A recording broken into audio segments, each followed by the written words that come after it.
Remarkable, timeless, definition classic.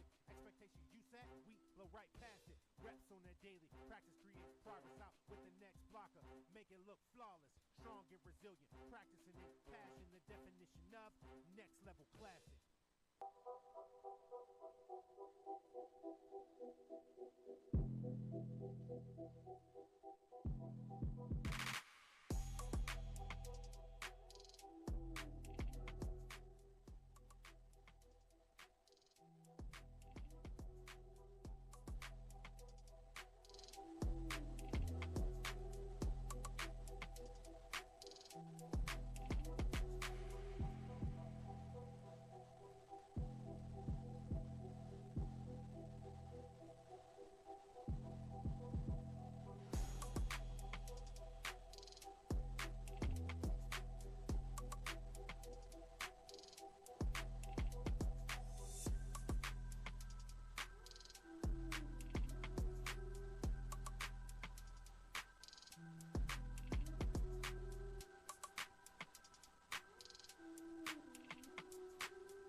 All right, ladies and gentlemen, glad to have everybody with us back here at Milton High School. And we'll bring in our two wonderful play-by-play individuals tonight, Butch Prosser and Dorian Johnson. Gentlemen, how y'all both doing today? Great, wonderful day. Buddy, and we're not freezing outside. So, yeah, I'm glad I'm not. I'm glad I'm not at Milton High School. I appreciate your honesty on that across the board. Well, you know, the most important thing when you look at this next level junior classic and you get this idea of saying, okay, hey, how does everything play out and look? You know, you get an idea that, hey, this is a 4-day event that comes down to it towards a nice scrimmage between two different teams.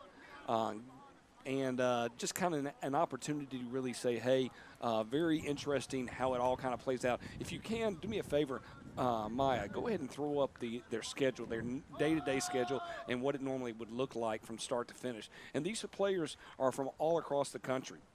I'll go ahead and take the nice counter off for us. Go ahead. You can bring it back up. The breakdown on that part, it's probably very interesting when you say, hey, we're going to start at 6 o'clock in the morning and you're going to end at 11 o'clock at night. And that is packed in with 2 practices and several speaker sessions and how everything kind of plays out between players that want to get better. As you can see, they're warming up themselves right now. Dorian, you had a chance to spend the past 3 days there. Give us a little bit of insight. Well, it's the way I view it, especially for the players level. It's pretty much, if you've ever done like a football camp, it's pretty much what it's football pretty much from you wake up until the end of the day. So you wake up, you eat breakfast, then you have meetings in the morning, go to practice. After the practice, shower off, get your lunch, and then you go to different meetings. So there's a meeting where you get to speak with your special, with any special speakers. They'll talk about several different things such as health and within those, yeah, I mean, they did a great job of picking out different sessions for these speakers to come in. And the nice thing is the speakers changed room, and the kids were able to stay in those locations. Probably the nicest thing is Milton High School said, hey, come out, be a part of it. We'd love to have you here, and to do that. And then they wrap up and they have another practice, and all of this practice is being filmed through drone and through press box cameras, and then they go over it again one more time, and you get a little one-on-one with your coaches and a little character development, and then you go to bed at 11 o'clock. You couldn't get me to bed quick enough on that part, overall-wise. Butch, talk to me a little bit about the purpose of a classic event like this, what can kids and let alone coaches, but players, what can they get out of this? Well, as a player, you get to get coached by somebody different, which makes a world of difference sometimes, and you get to play against players that you normally don't play against. So you're now putting your talents up against people from all over the country, and where do I stand, and where do I stack up, or how do I stack up with these other players? And that's probably one of the interesting feel of it when you get that from a coach's perspective and a player, is trying to get to know these players very quickly, understand what their pluses and minuses are. As you can see in the blue, those are all the different states that are represented in today's Classic.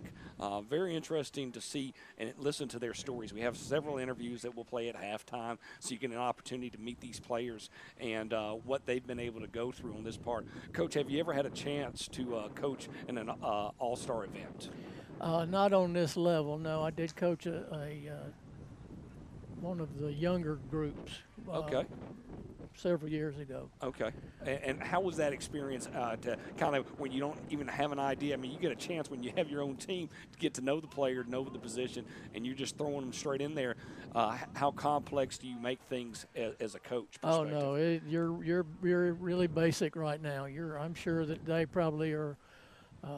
You're going to run a 5-2 or you're going to run a 4-3, and there's no blitzing, and we're going to play cover 2 or whatever, but. You have to be very simple and very basic right now, especially on the offensive side, because you've got kids coming from all over the country, and terminology, right? Yeah, terminology and systems are all different. So you don't want to, get in some kid's head that this is the way to do it and this is the only way to do it, and they go back to their school and all of a sudden, well, that's not the way we did it in the Classic. Well, okay, so go back to the Classic and play. Right, and so, you have that, so you have to make sure that it's fundamentals. Right, your fundamentals, and you're probably either a spread formation or I backfield or but you have to keep it real simple. When you look at this and you get a chance here, I'm going to throw up the practice and different examples of it when you can see they always had individual segments, but most of it after that they went through and said, hey, this is inside drills, an inside drill, maybe even some scaling and some team. And you get that idea of when they're looking at this and going, okay, hey, of what they can be able to get out of it. When you look at that, Dorian, talk to me a little bit about what you saw at practice yourself. Well, for their practices, there was definitely a significant amount of individual where they would go through technique. They will also have a significant time of I didn't bring my other ones. Skelly. They will do a ton of walkthroughs as well. So it was it was for most part them trying to figure out what plays are going to run, the offense, the defense, and the techniques that will be used during the game. Definitely understand that on that part, because, I mean, that's what you're trying to get and gain from that. But they did a great job of really, putting that out there as getting ready for a coin toss here between both Team Drip and Team Swag. We'll go back and watch a little bit of B-roll. But, hey, with the game right on foot right here, let's might as well go get ourselves started across that. And as you can see, our captains, we'll get our technical issues across my brain here settled in a minute. Drip being represented by number 1, number 4, number 7, 8, 12, and 54. And I think they said you only can bring 4 out. So they had a list of them there for a second. Drone footage brought to you by Robert Reed, the whole Score Sports family out there on a wonderful Monday afternoon. They deferred. And just like that, we'll get to see different logo helmets, which I always love when that from all different places across.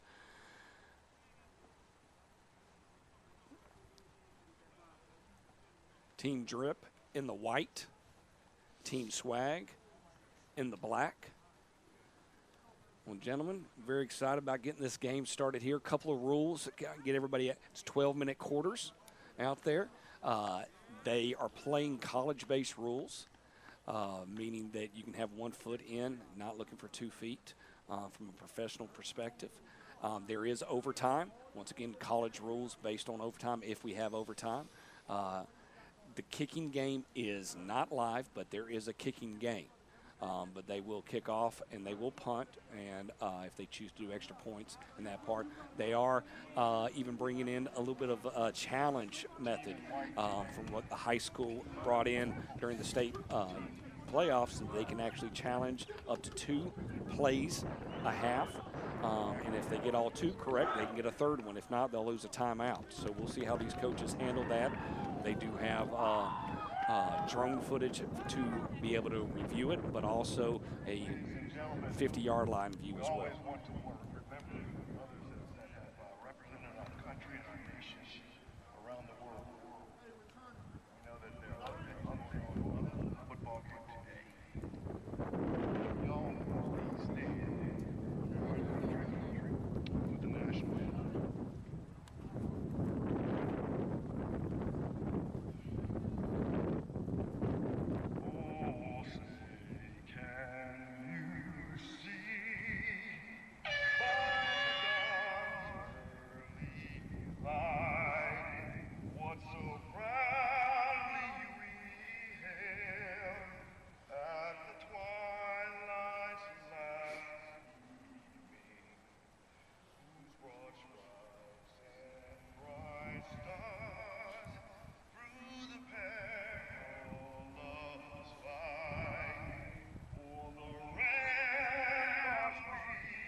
All right, ladies and gentlemen, everything is in and done and ready to go for a ball game here.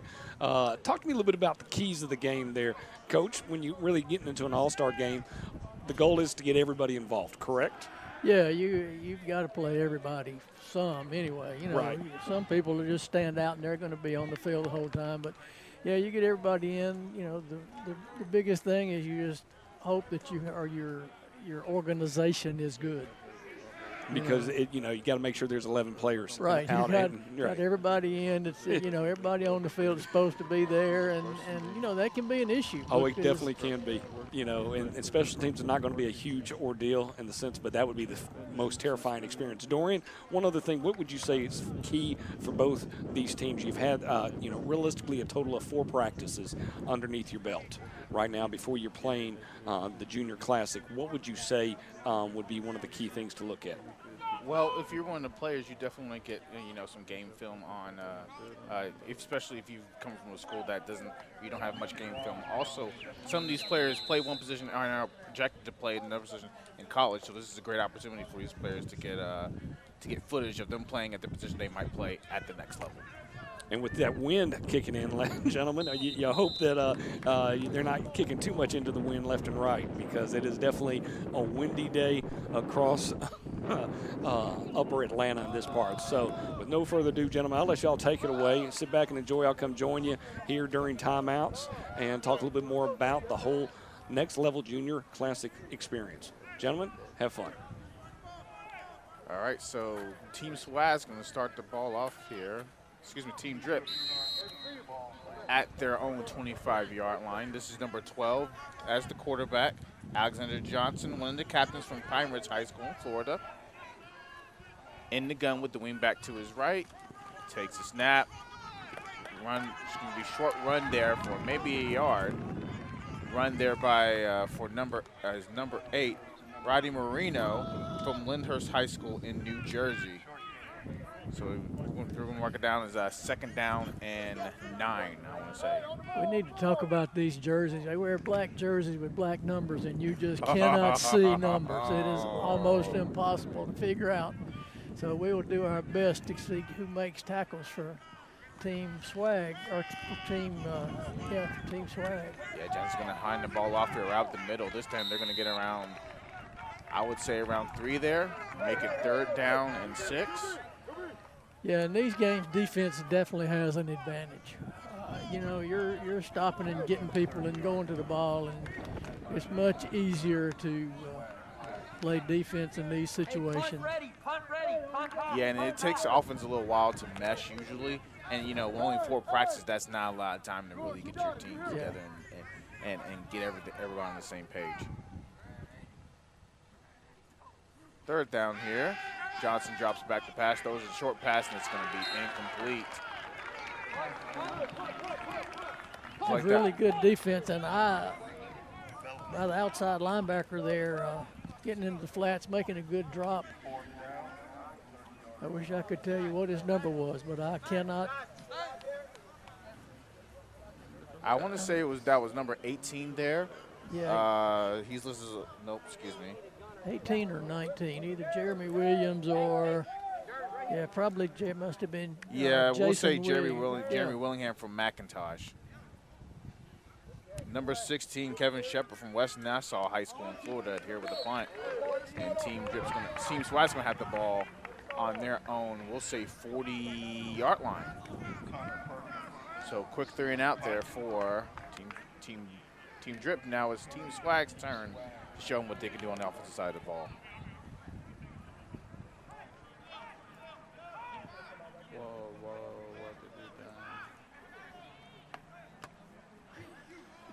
Starting out at quarterback for Team Swag is, I want to say that's number 7, Taylor Crane from Deltona High School in Florida. In the gun with trips to the bottom of your screen. He drops back. It's going to be a short screen and almost intercepted but caught. And they're going to move the ball a couple of yards forward there. That's number 9 on the catch. Ezra Williams-Thomas from Morristown High School. Really good defense that time. That ball was almost picked. And, oh, yeah. So we'll give him 2 on the play. That'll make a 2nd down and 8.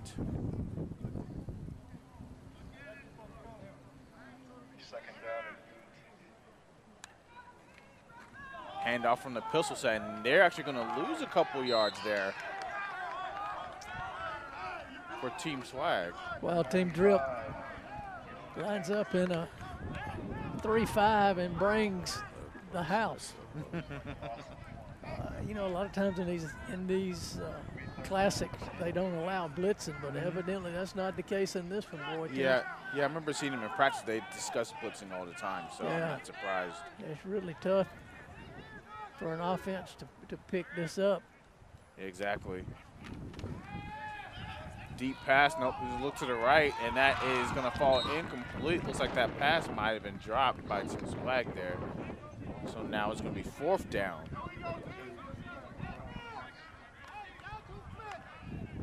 4th down and 10 now for Team Swag. I guess that was Marco Tech from Holmes County High School in Florida on the coverage. So number 16 from Team Drip is going to punt for both teams. That's Kevin Shepard, excuse me.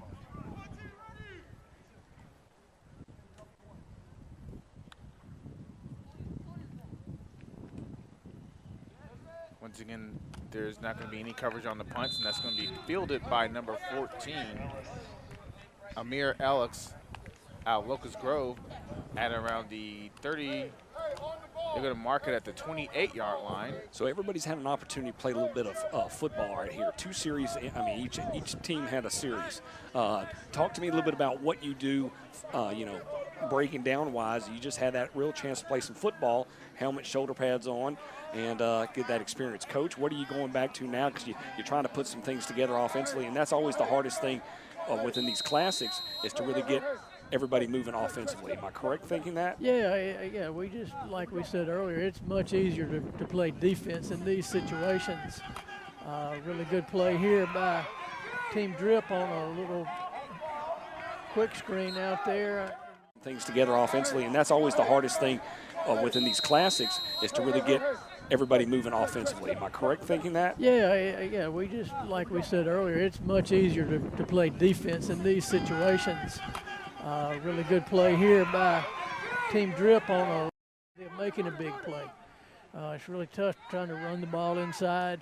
With those big old bodies. Yeah. Just like what we just seen right now. Right, and, we saw when Team Drip was on defense, they're a three-man front, but they're bringing 6 people. And that makes it extremely hard on these guys with 4 practices trying to pick up a blitzing linebacker. It's not going to happen. You're going to not have a lot of offense. I don't see a lot of offense for Team Swag if they continue to do that. Let's go!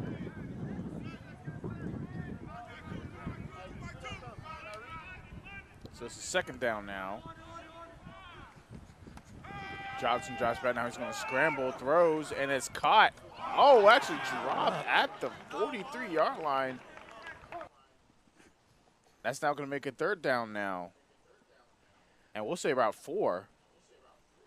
Michael Clayton on the coverage there, and he dropped a little too deep. I guess they're probably playing a cover 2 look here, and he dropped way deep. I actually checked that. That's actually 4th down now.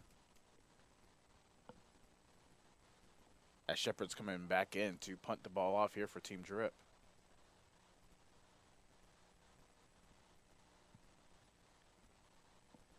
Ball caught on the 38-yard line, 37-yard line. Yeah, I would say right at the 37. Yeah. Nice way to start. We got 7 minutes and some change remaining here in the first quarter of play, 12-minute quarters. Drip and Swag, everything, they have their analogy of what Drip stands for and what Swag, but I'm not even going there based on my intelligence level. I'm going to stay as focused as I can and call it Team Drip and Team Swag. Team Drip in the red pants, Team Swag in the blue pants. Sorry that we've mixed that up and reversed it, but hey, it makes people guess and try to figure things out. 1st and 10 for Team Swag. Oh, drop snap there. It's picked up by the quarterback. That's number 11. That's center quarterback exchange. And, everybody in this world always goes to the idea of shotgun, where it's so interesting when you go at the professional level, and they had this long conversation of how many college quarterbacks nowadays actually take a snap from center versus when you get to the NFL, you need to. You've got to be able to get underneath the center and take a snap. Yeah, it's not a lot nowadays, especially considering, a lot of teams run some variation of a spread offense, so that never helps. So they're going to hand the ball off this time. They're going to gain around, I would say around 4 there, up to around the 35-yard line. Both defenses look really stout there, Coach. What is your thoughts? I mean, even with this second time we're seeing this offense out. If I'm Team Swag right here, I'm gonna fake that and let the quarterback keep and bootleg out. They're really flowing hard. Team Drip is really flowing hard, and you can see they're basically a 3-3. But you watch their linebackers; they are coming on every play, and trying to pick that up is really hard. So if you go and bootleg this back away from the trips, back to the short side of the field. You can see they're coming again. They're not letting up either. No, they're coming. No. Quarterback does a good job getting outside the pocket, but tuck it and go. Get what you can get because. There's no need to turn the shoulders and try to throw. No, on that part. No. We experienced that so many times as fans. Don't do that. Just run the ball. Appreciate the chuckles, man. Appreciate the chuckles. Yeah, it was like that was number 9, Jersey Brocker on the tackle out of Wisconsin, and one of 2 Wisconsin kids here in this game. There's some laundry on the field. Let's see what the flag is. So they're going to call holding on Team Swag? Yep, holding on Team Swag, and I would imagine you would decline that since that will be 4th down.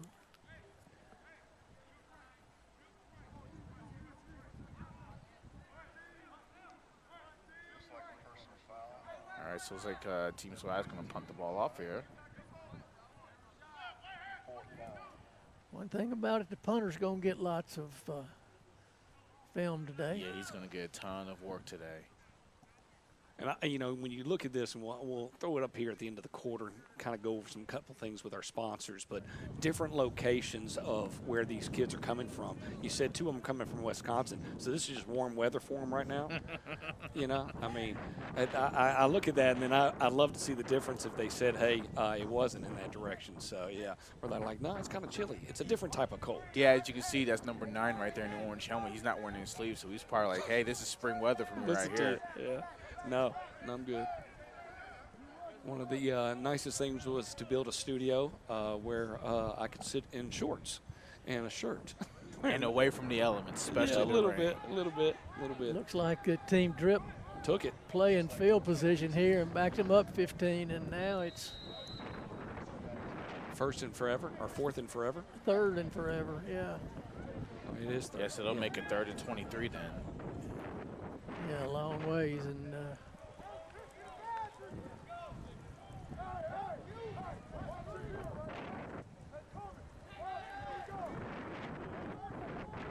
so once again, that's number 11 in the gun, Lamar Pounds. Actually, check that he's in the pistol. Drops back. Goes that one deep on the right side. Phil Naz almost really caught by Wow. number 3, and they're throw going a to call flag. flag on that one. That pass was intended I don't know for about the flag, but that's, I'm not getting into conversations about that. Amir Ellis on the coverage, call for pass interference there. That pass was intended from to number 3 from Chattahoochee High School. That's DJ Avery.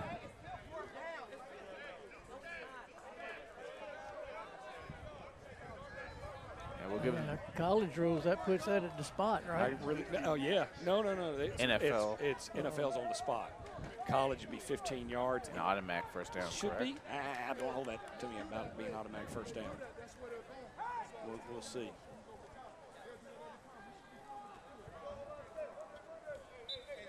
Ball's on the 33. Yeah, they're resetting the They change. done. Yeah. So We would think they wouldn't go for it on 4th down right there, so we'd have to assume that it's a 2nd down now. Yeah.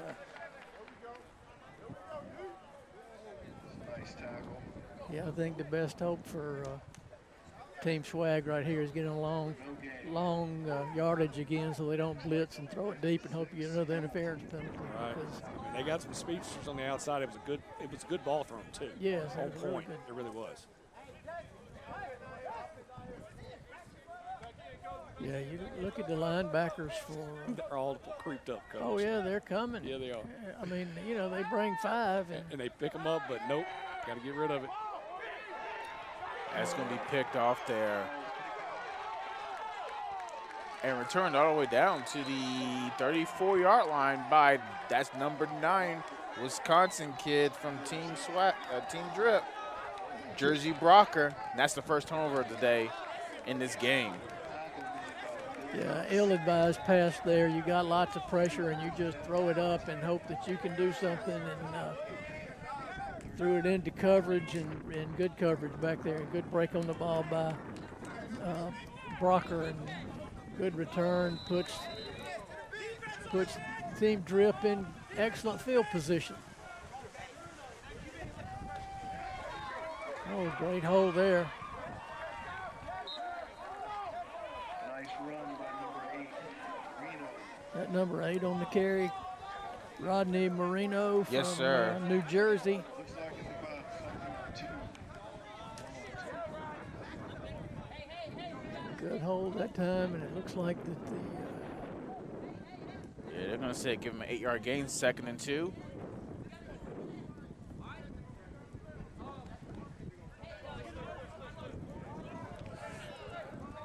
Johnson's in the gun, low snap, and he has to fall on the ball there. Lose some yardage there is now going to make it 3rd down.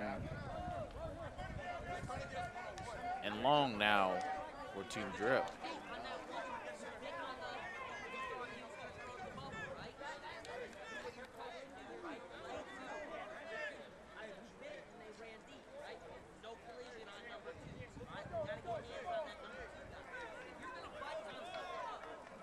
So once again, it's third down. It's third down and 9 now for Team Swag. Johnson in the gun. He's going to roll to his right. Slides forward to around the 25, 26-yard line. Johnson keeps the pack. And he's going to be around. You're going to mark him short of first down there. So they're going to say 4th and 5 here. Good pressure by Team Swag on that. Quarterback pulled it quick, and they didn't give them time to look at routes. Johnson hands the ball off of the middle. Nice spin move out of it. Pushes forward, but A really nice good tackle tackle there by Team Swag. Let's see who's down there at the tackle. That's number 9, Ezra Williams-Thomas out of Morristown High School, a Connecticut out of Jersey. And that's going to be a turnover on downs there. Really good tackle in the open field, and really good play by the running back to get out. Look, he was hitting the backfield and makes a move and comes out, and then an equally good play by the defensive back to stop him short. Yeah. He did an excellent job by Drip's running back to spin out of that tackle. But once again, Swag, Williams-Thomas did an excellent job of running up and making a tackle there. So now it's going to be first down and 10. Looks like we might have a new quarterback in here for Team Swag. I want to say that is number 18, Mason Bryan out of Paulding County High School. And he's going to hand the ball off, and they're going to be immediately met in the backfield there. Lose some yardage there, make it now second down, and I'm going to say around 14 yards there. Yeah, they're going to have to throw the ball out quick, get it on the perimeter, because there is nothing inside. They're bringing these 3 inside linebackers, and they're going everywhere, and there's more than can be blocked. Yeah.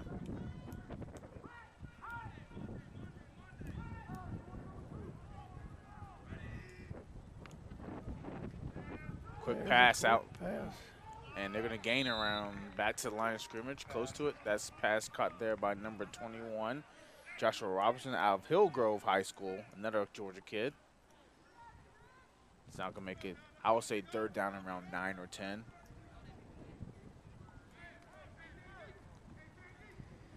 For Team Swag.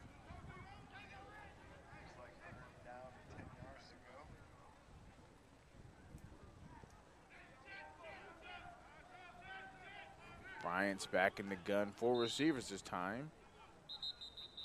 And Team Swag's going to call a timeout, their first timeout in the game here. With 2:16 left here in the first quarter. No score here between Team Drip or Team Swag here at the Next Level Junior Classic on the campus of Milton High School in Milton, Georgia. And as we get a chance, we can see all the sponsors that have stepped up to be able to help this Next Level Junior Classic at the top right.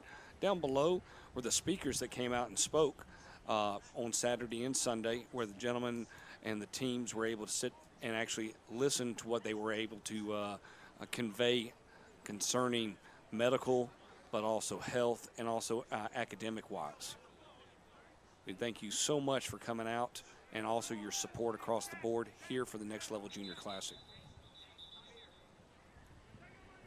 Team Swag, offensively, they are really having a hard time with these blitzing linebackers. Yeah, what's your solution to blitzing linebackers? How do you neutralize that? I can only imagine that. Yeah. Go ahead, tell us, Coach. What's your solution, man? Well, you've got to get it out quick. You know, they threw the quick hitch out there, throw the quick hitch, block the inside linebacker, they opened the game with a bubble screen. Well, that would have been a great call. Looked like we have procedure. They ran a little screen there, which when you've got these guys blitzing like crazy, if you can get the screen off, you're going to have a big play. And that would have been a big play. Now that they've seen it, You got to call something else you got to now. call something else. Yeah, so it's going to make it now third down and 15 with the penalty on Team Swag. Brian in the gun making the calls here out to his offense.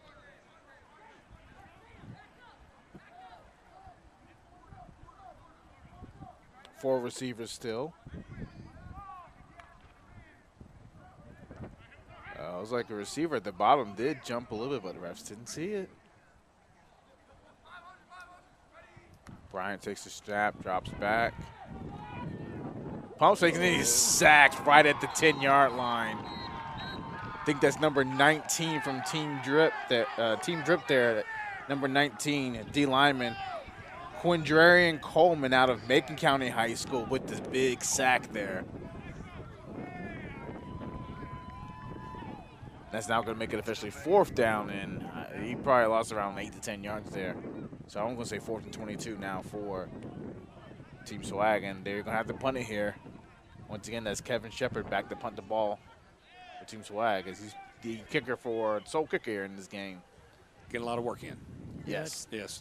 Team Drip will get real good field position here. They should get the ball somewhere around the 40-yard line.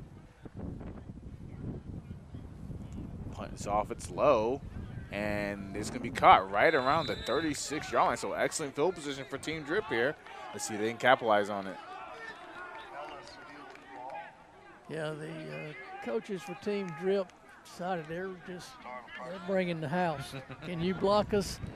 If you can get a quick pass out and our defense, our DB misses a tackle, you got a lot of open space. So, you know, you got to come and throw some slants, throw the quick out, throw the hitch out there, get the ball out on the perimeter and get it outside, just inside. So Joshua Bellamy Jr. is now the tailback for Team Drip. Johnson looks, he had the receiver open, and its pass fell incomplete. That's going to make it 2nd down, Team 10 now for Team Drip. Now, Coach, what do you like? Do you like that view from right behind the quarterback from a drone view, being able to see that play develop? Yeah. I mean, because most of the things that when you film in zone. So, I mean, Right. Is it a comfortability you're able to see things and how they kind of play out a little bit better? Yeah, you can see the routes develop, and you can, especially, you know, on that where you've got good. Almost again. Yeah, really good break on the ball. And just make the catch, and you got 6. Good defense rallying to the ball there by Team Swag. And yeah, that was Trenton Javens on the catch there, number 13, hailing out of Oak Ridge High School in Tennessee. You know where that's at there? I'm going to quiz you. Chattanooga? just outside. Yep. From a guy that went to school in Maryville. I know you at least know where your counties and your schools are. They're going to lose some yardage on that screen there, probably a couple there. Excellent job by the Team Swag defense there. And it's now going to be 4th down now. Oh, I would say 4th down and 7 now for Team Drip. They're giving it as a 3rd and 5. Am I incorrect? I'm in charge of the scoreboard now, so I'm just trying to 4th and 5, 4th exactly. and 5, man. I love that, guys. Y'all doing a great job. Into the quarter. And just like that, we've played 12 minutes. We're going to watch some highlights of previous next level classics. This is what occurred last year. Sit back and enjoy.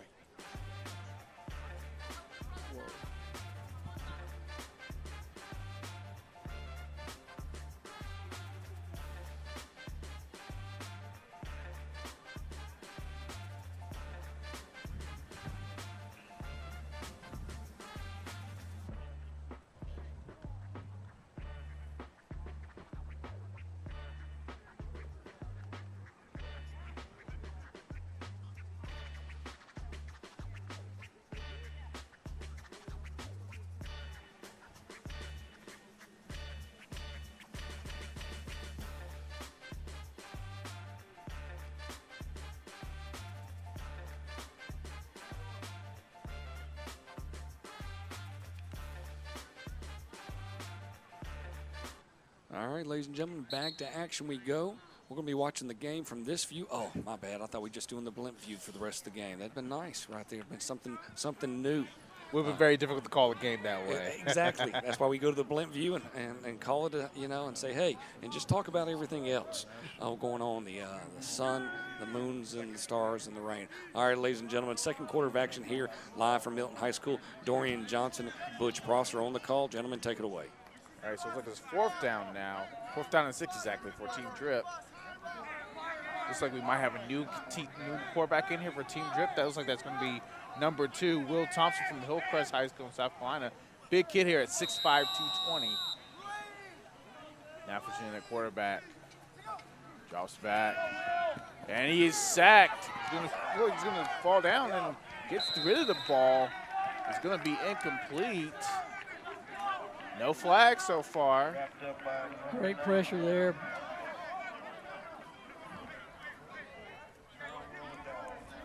Yeah, 95 or 96, well, I'm not real sure, either D'Angelo Madison or Jackson Lamantia. But Team Swag takes over. Really good defensive effort there now. Team Swag's got to get the ball out on the perimeter. Yeah. Get it out quick. You know, if they release the back out in the flats, you know, run everybody else off, release the back out in the flats, get it to him quick, basically a toss sweep. Team Drip's bringing lots of pressure up in the middle, and it's going to be real hard to do anything there. Yeah, it looks like Team Swag has also brought in a new quarterback as well. I want to say it's number 7, Taylor Grain, out of Deltona High School in Florida. And they're going to hand the ball off here, and they're going to gain maybe a couple yards here on that run. That should make it 2nd down and 8. And that's a positive play for them. Actually, no gain there. They're going to say no gain there, so 2nd down and 10. 22 is now your new tailback, Nicholas Garcia, out of Doral Academy in Florida. Snap, quick pass to the out in the flats, and that's caught. And he moved the ball forward to around the 41-yard line. Nice pitch and catch there, and that's a 1st down there for Team Swag. That is a kid from the Lovett School. I want to say that's number 21, Joshua. Nope. Yeah, Joshua Robinson from Hillgrove High School. He's wearing Lovett gear, though, so that confuses me a little bit. Anyways, 1st and 10. First one, Crane hands the ball off again, and he's going to be tackled for a loss there. Tackled by number 1 is Quatarius Walker from East Paulding High School. And, really good play there. Hey, bro.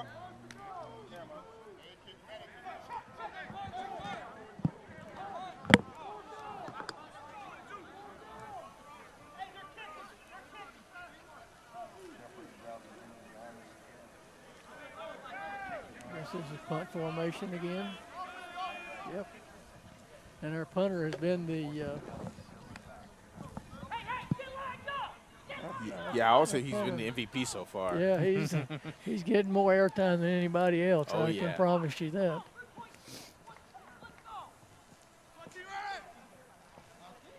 And this is Kevin Shepard from Florida. Clap over his head. He's going to take his time and punt this one off. And it's going to be caught at the 36-yard line. I would say 36-yard line by number 14. Team Drip. And we get the first quarter stats brought to you by the Albright Agency. You could definitely expect that on the side of Swag.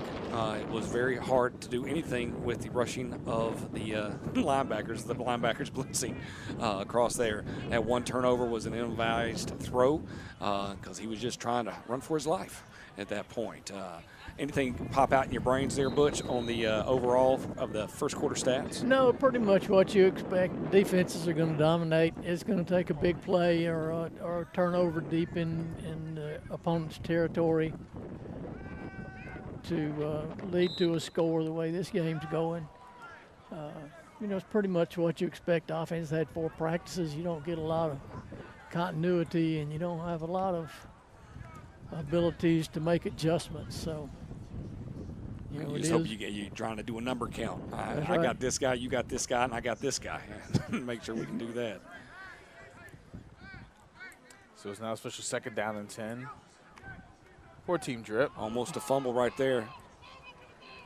We've seen that around 3 or 4 times in this game so far. Look at that ball to the running back, from a quarterback to that running back. Man, that's 3 things happening. It's got to get from the center to the quarterback to the running back. I'm going to say it looks like they're going to lose. Yeah, they lost 4 or 5 on that one. So it's now officially third down and 15. Third down, actually, no, they're saying third down and 12 here. Thompson in the gun, drops back. Throws his left, and there it is. There's a intercepted big there. pick, and that may be the touchdown. Oh, stay to the side. And they're going to drop him out at around the 5-yard line. That is number 10, Wayne Chuckles from Archer High School in Georgia, on the interception there. And that puts Team Swag in prime real estate there to score the first points of the game.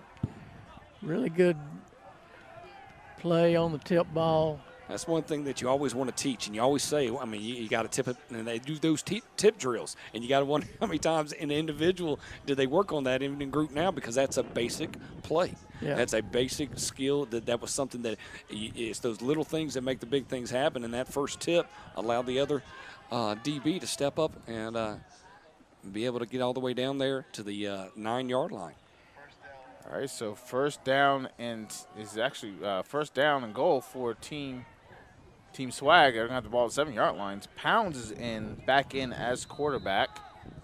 Get a heavy set from Team Swag here. Hands the ball off. Nice move by Thompson. He's going to run up the middle, and that's going to be a touchdown.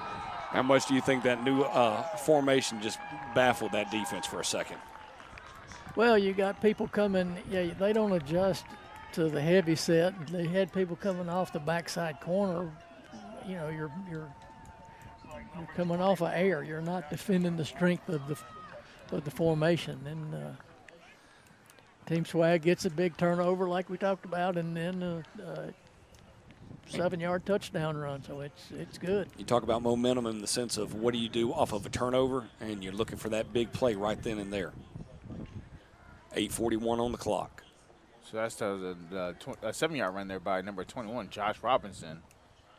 And now Shepard's in to kick the ball here. Kick is up and good. Just like that on the scoreboard. 8:41. Yeah. 8:41 left. Easy pick. Get it down to the 7-yard line. Offense is easy from the 7.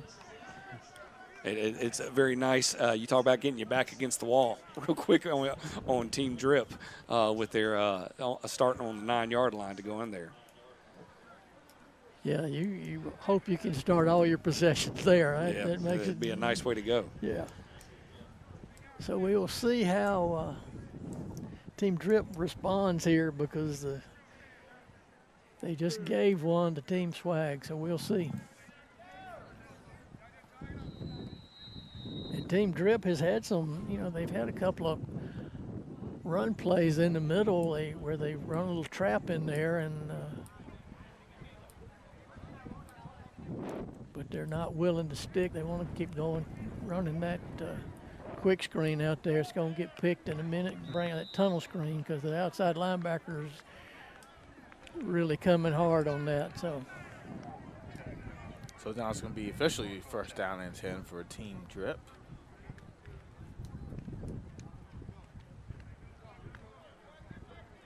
They're going to spot the ball on the 25-yard line.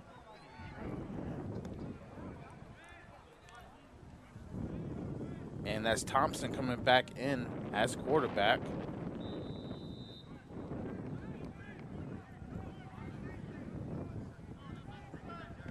He's in the gun, hands the ball off to up the middle, and there's a good run there.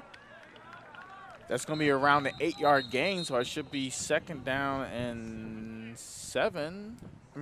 Second down and 3. No flags on the play either. yeah, if you're Team Drip, you can try to pound this ball a little bit. You've had some success in there. You know, you just got to stay with it. It'll be very interesting to see how they respond to that touchdown. And there we are.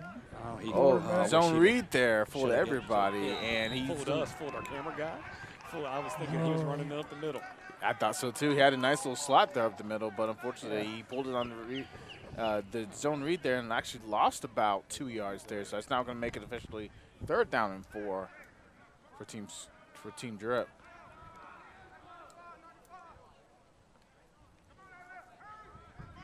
I'm running the ball again here if I'm Team Drip. I'm not putting it in the air right now. They've had good success. Right Big up the holes there. And off to Yeah, Bellamy they up the middle, and he stopped Oh, good. right at the 31-yard line. Oh, and that's Flag. dumb. Yep. Late flag there.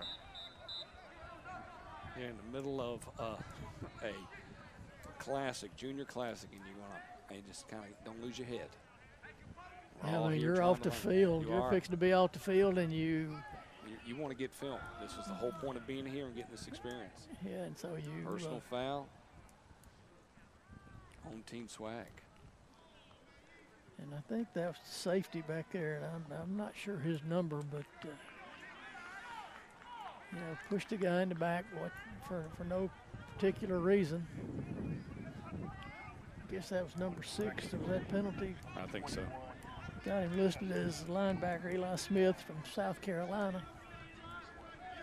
That's an awesome Alpharetta first down here in the second quarter play, roughly halfway through, 7 minutes on the clock. Thompson's doing his quarterback for Team Drip. Take snap, was going to hand the ball off to Bellamy Jr., and he has space on the right side. Makes a nice good move cut there and falls forward all the way to around the, we'll say, 43-yard line.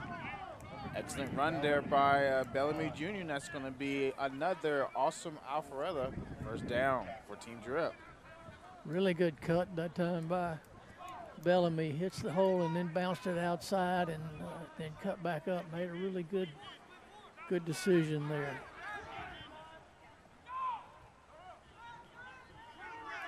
Looks like this team has finally been able to get something going Team Drip-wise, offensively. Yeah, run the ball right the middle. He pulled it. No, he didn't. Handed to Bellamy once again. This time he stopped in the backfield. That is number, I want to say, 33 on the tackle there. Check that. That's actually, we're going to say that's number 23, Thaddeus Witherspoon, out of Pensacola High School in Pensacola, Florida. That wind is moving, gentlemen. Oh, yes. It's supposed to be windier tomorrow. Oh, my goodness. And colder. So, Oh, my Yeah, goodness. when either team brings a linebacker, it really shuts the offense down. Thompson this time drops back, looks for a screen there, has him open. Makes one defender miss, and he's going to be pushed out at around the 38-yard line. So that's going to make it around 9 yards versus the first 8 yards short here for a first down. Good reaction by Team Swag defense. Play was set up and looked like it had some possibilities, and good reaction. Yeah, Swag didn't waste any time running up and corralling the tackle Bellamy Jr. there. Third down, and Thompson drops back, looks three, and overthrows his receiver there. So make it fourth down, and looks like around 7, or we'll say 8. Fourth down and 8 still for Team Drip there, and they're actually going to punt the ball here with 5:20 left here in the first half.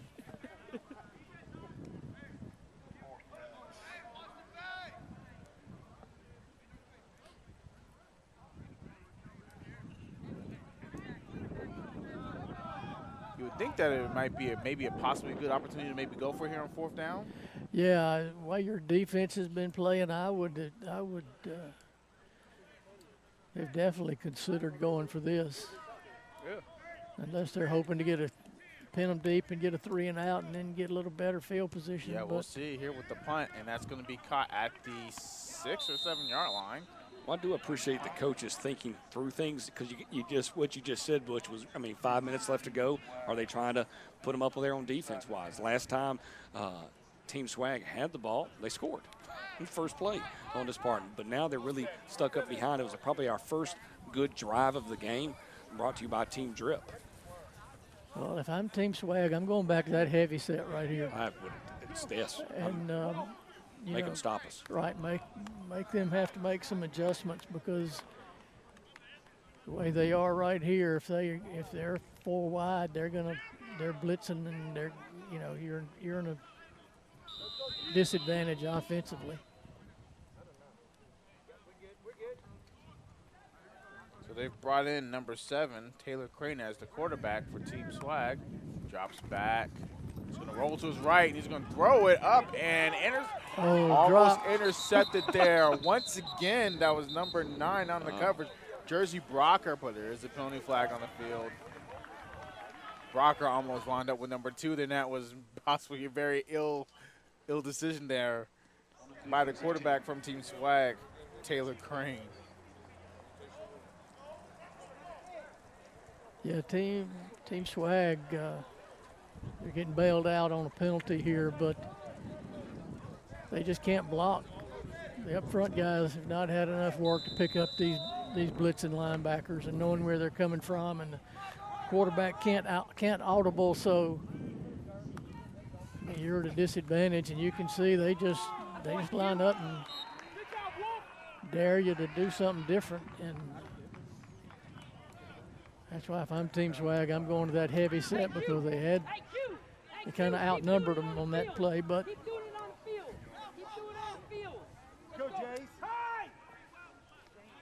So it looks like there was no gain there. Well, actually, yeah, they're going to say no gain there, so it's going to be 2nd down and 10 for Team Swag here. We're good. Hey, we don't have to spin this guy. Garcia's the back end here for Team Swag. Taylor takes a snap, and he's going to just roll to his left and evade the defender, throws it deep, and that's going to be almost intercepted again. And guess who was there on the coverage once again? That's number 9, Jersey Brocker. That could have been his 3rd one of the game, but yeah, he makes great reads and is right where he needs to be. Every Makes time. a good break on the ball and just can't finish the play. yeah. Well, stay with us at halftime. About 4 minutes left to go in half, or before the halftime. Halftime is going to be about 12 minutes long. We're going to have some interviews with some of the players and parents that have experienced these past 4 days. So make sure you stay with us at halftime.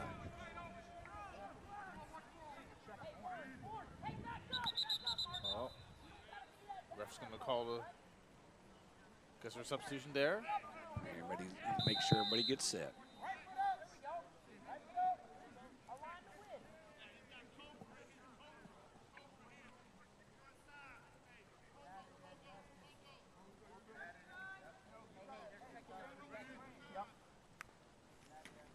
Snap here. Oh, he's going to be chased down and sacked at the 5-yard line. That's number 17, Arthur Amorum out of Palmetto High School in Florida, 6'2", 220 pounds. There on the sack. Actually going to mark him back at the 6-yard line. It's going to be 4th down now for Team Swag. Big defensive play there. Just like what you were talking about there, Butch. Yeah. You know, and now they're going to get another chance here with roughly about 3 minutes and some change remaining here in the first half of play. Live from Milton High School, I'm Bo McMichael with Dorian Johnson and Butch Prosser, bringing you the Next Level Junior Classic. I know as a coach you're wanting to let these quarterbacks try to throw the ball, but you really don't have much of an opportunity. Getting the Unless you- rhythm and everything, especially you bring in linebackers. Sorry. Right. If you Now, if I know the kicks are dead here, so no, they're dead. It's just that football player instinct. Exactly. You know, you bobble it and you just, you know. And I love with the coaches, everybody will have that brain melt of, that was a fumbled thing. It's not a live kick. Kicking is not live. Oh, goodness. 1st and 10. Hey, at halftime, we are going to switch the colors to help our brains out. I think what happened, I'm going to guess this from people that were not there, their pants were supposed to be blue with the white jerseys, and they were wearing red pants with black jerseys because that's what we went with and that's what was shown, and then they did a switcheroo on us. So brain can't work that real well right now. Sorry for the confusion. So Thompson's now back in at quarterback.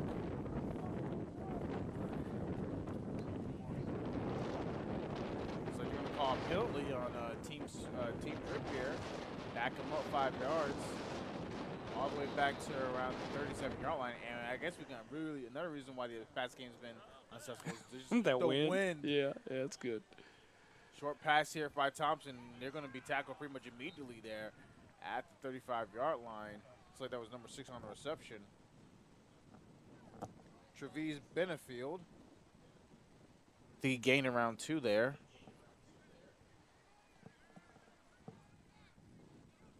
Actually, no, you ain't there. And then the fumble snap down the next.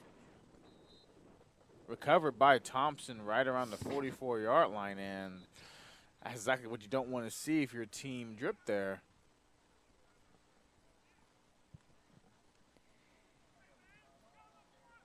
And they're going to call their first time out of the half. And now you're 3rd and 18 or so. I 20. appreciate that. That helps my brain. You know, the timing of that play, you know, you get a center quarterback exchange there, and then the quarterback gets in a hurry, and the running back's in a hurry, and disaster. And you had the team drip who was basically in this same situation 3 minutes ago, and they were third and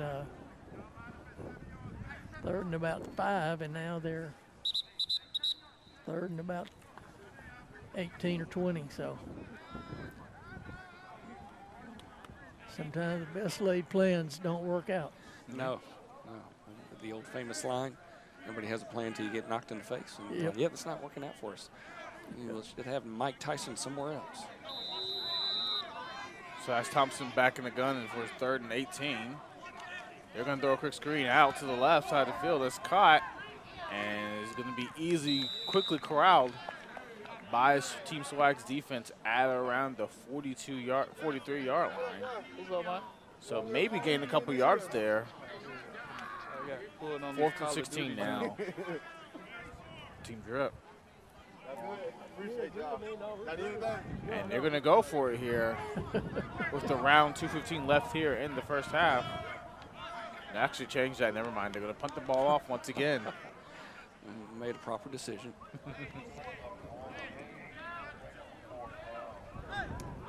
Team Swag up 7-0. Team Drip about to punt. Once again, stay with us at halftime. Have some great interviews. Bringing this to you live from Milton High School. Thank you so much for tuning in with us this wonderful December 18th, 2023. Very windy. Yes. Punt here by Shepard.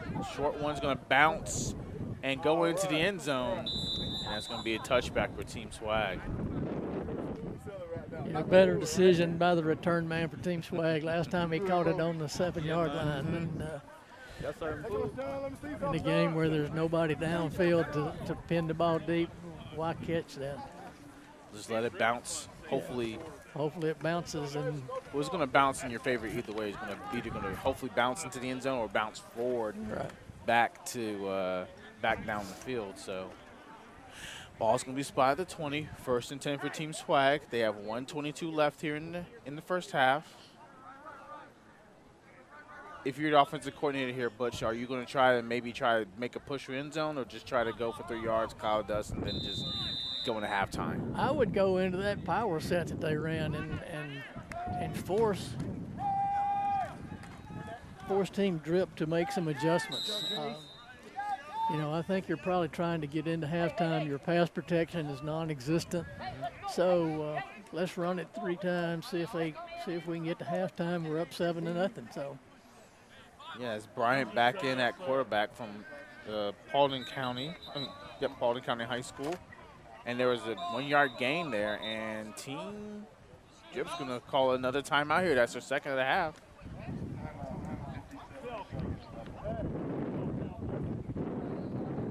Yeah, if I'm Team Swag and I'm going to throw the ball, I'm going to find out where number 9 Jersey Brocker is, because he has been all over the field for Team Drip.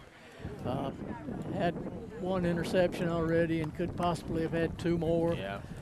He's around the ball, makes really good plays in the defensive secondary. So I would know where he is and what he's doing if I'm going to throw the football. I would not throw it toward him. But keep away with him. Exactly.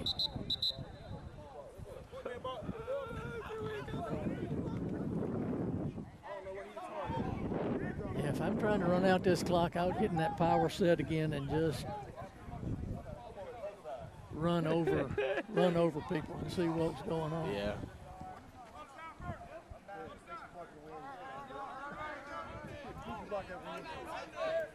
Looks like they brought down a couple extra linemen here, playing as tight ends. And it seems they've somewhat listened to what you were saying, Butch. Yeah, they go unbalanced right here, and they got him outnumbered. Yeah, good play. And they're going to push forward all the way to a 35-yard line. Nice run there by the running back. That is once again number 21, Joshua Robinson, who had the touchdown earlier. And that's going to give Team Swag a Austin Alfreda first down.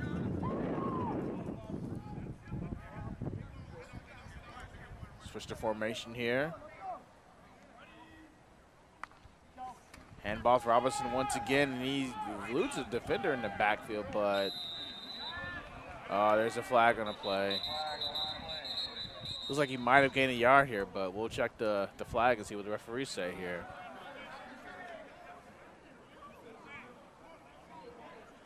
With around 34 seconds left here in the first half.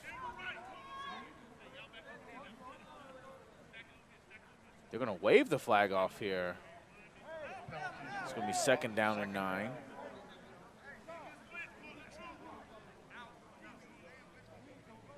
Garcia is now the tailback behind Bryant. Extra O-lineman in once again. And it's going to be a short handoff, and they're maybe going to get a yard there. That's going to make it third down and we'll say 9 now for Team Swag. Clock is still running here. Around 20 seconds left here. And it looks like Team Drip called another timeout.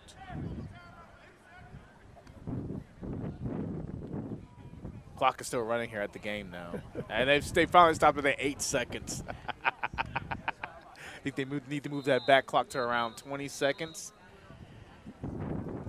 I'm Team Swag here. I take a knee and go to the locker room. Yeah, exactly.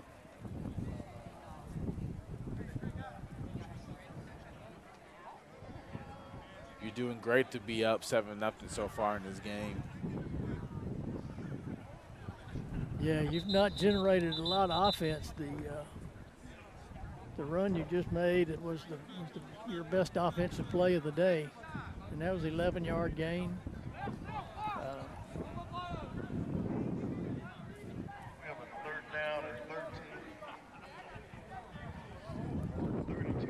Yeah, it sounds like it's going to be third down and 13. According to the PA announcer here.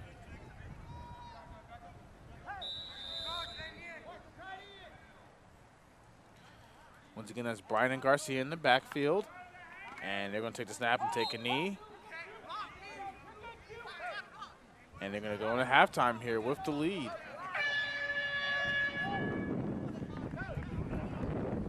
Ladies and gentlemen, we are now officially in the halftime here. It's going to be a 12-minute halftime break. Team Swag up over Team Drip, 7-0. Thank y'all so much, man. Y'all did a great job. Thank you. Man, I cannot wait to talk to y'all and break some things down with you. We're going to have a little fun. Sit back and enjoy this wonderful interview brought to you by the Next Level Junior Classic. About Next Level Junior Classic, Coach Wise contacted me and my son, and just asked us did we want to participate. And so he brought us on by asking, contacting us, and we just accepted the offer.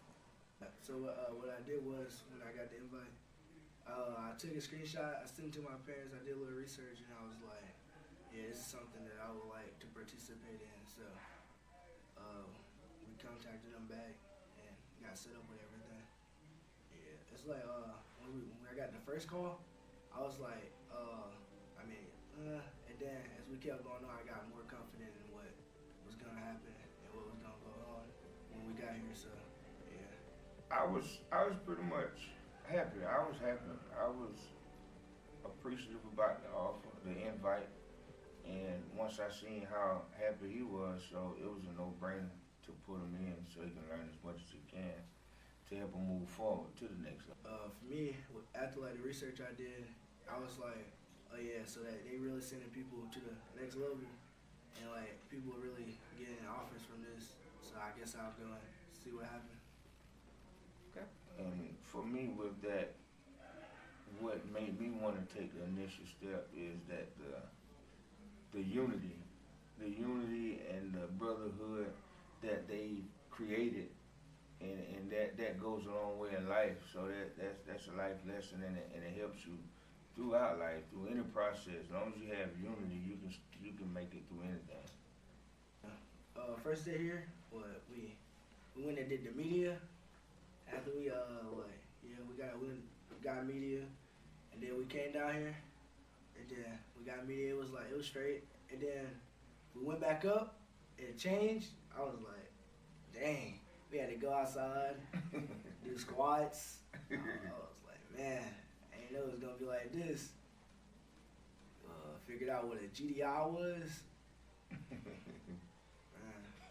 Well, for the first day of dropping him off, it was pretty easy because he don't ever be home anyways. Nah, he when he come home or whatever, he'll interact with us a little bit and then just go on to his room or whatever. But it was pretty easy. It wasn't hard at all because I know that he's a good kid and he's independent, and I know that he's gonna do the right thing when he's not around us. So it wasn't hard at all. But with Coach Wise's session, and I took a lot from it.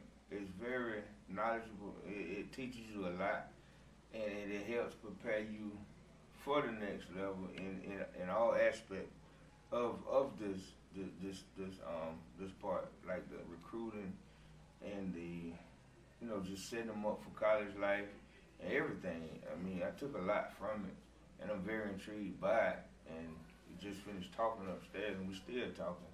So I'm gonna get back and on part of that conversation because it makes me want to be a part of the family forever, and maybe hopefully can be able to join. And that's how much it opened my eyes to everything about the process. We went to one meeting.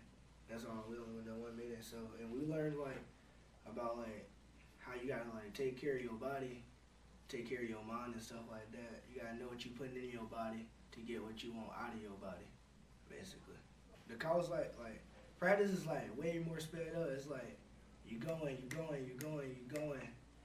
and it's just something you just gotta adjust to. Waking up early in the morning, breakfast, and then one practice, and then meeting, and then another practice, and then another meeting when you get back to the hotel after eating dinner, and then you can finally go to sleep. And you gotta wake up and do it again. God. That's that. I think what I gained most from Coach Weaver would probably be understanding the defense and what's going on when I look, how to get the ball out of my hand quicker and make that pre-snap read, so I know what I'm doing when I snap the ball. Well, really just what I'm looking forward to the most is just seeing him put together what he's learned, and his ability to read and adapt to being not necessarily thrown into the fire, but just speed, learning, and how he handled himself, and that'll further let me know about what he do tomorrow. Let me know, is he ready for the next step and what he needs to work on to continue improvement for the next step. So I'm just really happy and really eager to see what he's learning and how he put it together and how he handled himself tomorrow. I really think he'll do real good because he's a quick learner. He's a smart guy, you know, and I know that he's going to take and he soaks everything up like a sponge, and I know he'll apply himself and he'll do real well. Sure. I mean, basically the same. The same. I'm just looking forward to seeing how much he's learned. That's all. I would tell the parents or whoever been skeptical about this, don't be. Trust the process and do it. I really would tell them to go ahead and do it because this is a good learning experience. It's very knowledgeable. It's a lot of information, you know, and I think this is good for every child that wants to better themselves. I think this is the better way and the best way, and I think they'll take a lot from it and it'll help them prepare their game if they apply everything they learn. So you just got to be willing to learn and trust the process and apply yourself. But I will say go ahead and do it. It's the best teaching that you can get. You might as well do it. You know, you can't really lose anything. You can only learn stuff from what's going on here, and it'll help you in the long run with accountability and things like that. Yeah. So basically, team drip finna come tomorrow, get that dub basically, and go home Monday with a trophy. I hope. Yeah, it'll happen. Go Team Drip. We're rooting for you. Thanks, Next Level Classic. So I was at dinner one night and I just finished eating and my phone went off. I looked at it and it was a picture for it looked like a camp. So I just kind of, you know, I thought it was like a spam text, so I closed my phone. And then the next morning, I looked at it again. I was like, I couldn't, because I didn't really read it, because, you know, it was like the picture and then the description of what it was. So I just looked at the picture, closed my phone, and the next morning I walked up to her. I was like, oh, I got this text, and I showed it to her, and she read it. She was like, this is so awesome. I was like, what are you talking about? So I read it again and saw that it was for the Next Level Junior Classic and what it was, and I was like, it's like the Pro Bowl. Like, this is, you know, this is big time. So as soon as we could, I got registered for it and started talking to Coach D. Wise personally and getting to know him, but that's how I found out. I got a text through my phone. We looked at the text message and I was like, well, this sounds kind of awesome, but let's find out if we can talk to some people and find out if it's legit.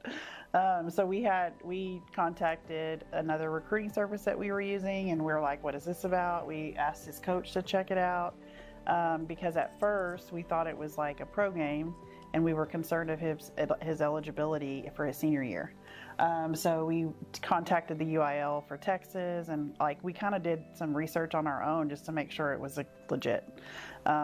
So I thought it was a wonderful opportunity, and everywhere that we asked about it, we got kind of the green light, like, no, you're good. Okay, you're good with this. It's not going to affect his amateur status, so he can participate.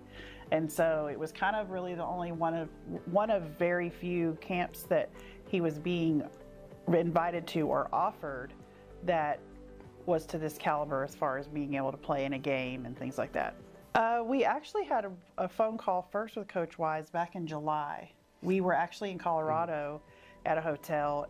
We were staying there for another camp, and he happened to catch us there, and that's when I was really asking him a lot of questions, like, what is this about more and all this. And he's like, yeah, Matthew was one of 20 linemen in the nation that was selected for this. And I was like, what? And that was a good feeling too, because like, you know, before this I hadn't had any offers. I hadn't had, like, I was going to camps because, you know, that's what I do. I work out and I go to camps because that's what I want to do. I want to play football at the next level. So it was really interesting because I never had a coach show interest like that. So I'd never met this guy, but he was texting me, figuring out what time I could call, and I was in a different time zone completely because I was in Colorado. And so like just the fact that he was making time to speak to me, it was like, okay, you know, this is legit. Like he's, you know, I'm not just some like guy he found on the email list. You know, he did his homework, and, you know, he knows who I am. So that was a nice feeling because it wasn't just, you really feel like you get picked. It's not just like a chance or luck, like you feel like you get picked for this. Because he mentioned your film too. Mm-hmm. Yeah. Like he had already known how I play, where I went to school, like, and I'd never had a coach talk to me like that wasn't already at my school. So it was a nice feeling. I think it was that phone call in Colorado when we were able to finally talk to him one-on-one. And like Matthew said, it really made him feel like like someone had done his homework on Matthew, and it wasn't just he was just another number. We've been to the mega camps, we've been to the 2-day camps, the single camps, the camps that have all the D1 coaches, and you still feel like you're a checkbox. It's like, we've gotten so many hundreds and thanks for coming today. And there's just nothing following that. And so to feel pursued was a good thing for him.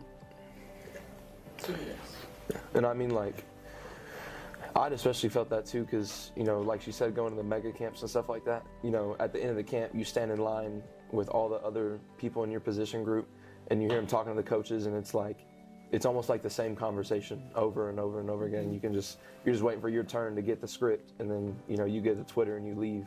And sometimes you never even hear from that coach ever again. So it's like, what am I doing? But I mean, even now, like, I've been here for 2 days. We haven't even played the game yet. I feel like I've made relationships that are going to last for years after this, because, you know, it really does build a brotherhood. You just said you didn't like the first day. Yeah, it was funny. So the first day, I wasn't a huge fan, but I think it was because everyone was feeling each other out, right? And, you know, it's something like this, everybody's coming where they're the best of the best. Wherever you come from, you were the best there. That's why you got picked. Everybody got picked because they're the best that they could find. All right, ladies and gentlemen, welcome to the second half of play here, live from Milton High School. Going to bring in Butch Prosser and Dorian Johnson. Dorian Butch saw an interesting first half, only to get really turnovers. We'll throw out the stats here at halftime. Right now, they're still sitting in the negative zones overall-wise. Team Swag is, or Team Drip is sitting with a total of 39 yards total.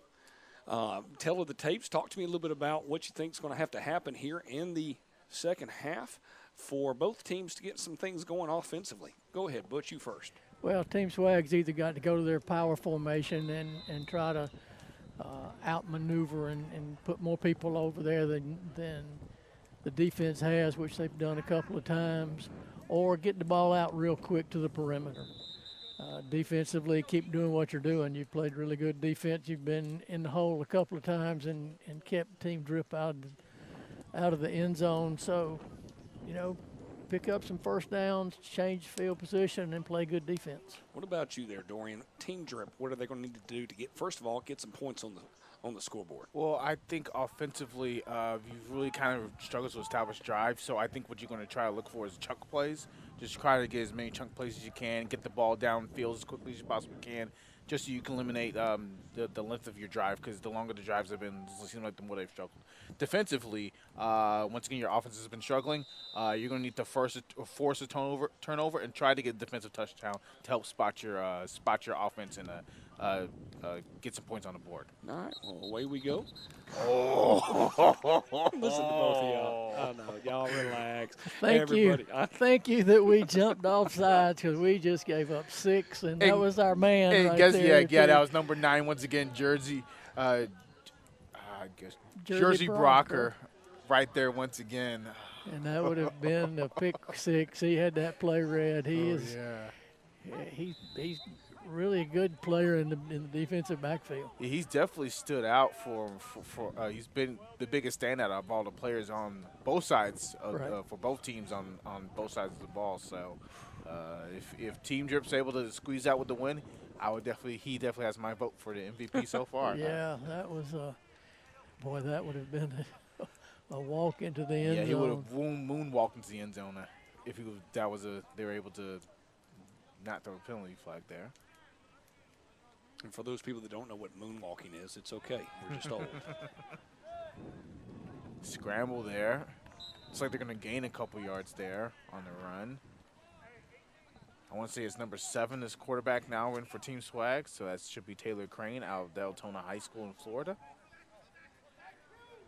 So it's now going to make it, we'll say, it should be around second down. They're saying second down and 15 here on the scoreboard, so no yards of gain there.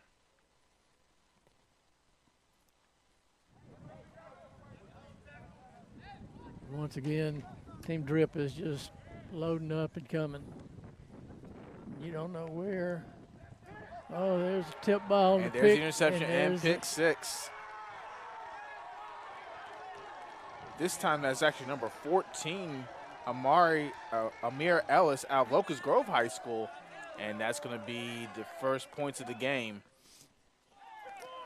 And there's your prediction, defense score, because your offense is having troubles. And one thing, I give offense whatever, they keep plugging away.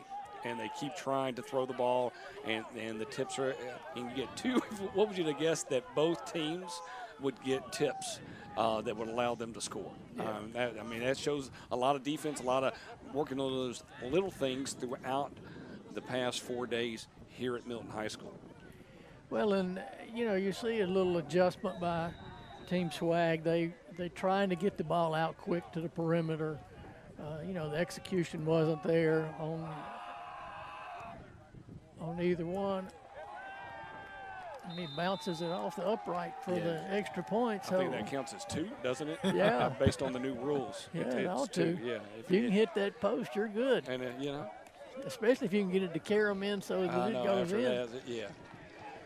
And knowing that, the pressure that he had, because he is truly playing on Team Drip, because he's in Team Drip uniform, and he's already gotten the extra point for Team Swag. So he definitely would have to make sure that he took care of that on both ends for it. So good job from the kicker's perspective. 11 minutes left to go here in the third quarter. Live from Milton High School, I'm Bo McMichael with Dorian Johnson and Butch Prosser, bringing you the Next Level Junior Classic. This has been a 4-day event, normal schedule. If we get an opportunity to throw that up there for this normal schedule of what they experience, it starts off roughly at 6 o'clock in the morning with wake-up calls. And they go out throughout the day, and you can see this on the little breakdown here. They have breakfast, have a speaker at breakfast, and a team meeting. They get on the practice field 9:45 to 11:45, back for lunch, another speaker session, team meeting to review film, and boom, away we go with practice again, and then deal with some character development at the end, and lights out at 11 o'clock. It's a very, we've seen this happen over the past 3 years. They keep growing this and figuring out, okay, what works and what doesn't, and really try to listen to the players, but also the parents and the coaches and this overall experience. So glad that y'all can be able to tune in with us here this afternoon on wonderful Monday afternoon, December 18th, 2023. Looking forward to remaining 2 quarters and then heading over as we go. Back to you, gentlemen. All right, so new quarterback in here for Team Swag. This is number 11, Lamar Pounds, back in at quarterback. He's going to hand the ball off. And no yards gained there on the handoff to the tailback. I want to say it's number 22. That's Nicholas Garcia. Actually, it's more of like he gained a yard there, so it's going to be second down and we'll say 9. Yeah, the defensive front 6 for Team Drip is just pretty dominant. Yeah. You really put the offense at a disadvantage when you're able to blitz all these guys after 4 days of practice. So Pounds hands off once again to Garcia, and they're going to lose around 4 there, but there is a penalty flag. Let's check the penalty and see what the referees see. Holding call or something different? I would bet hold, judging by the way the referee's going.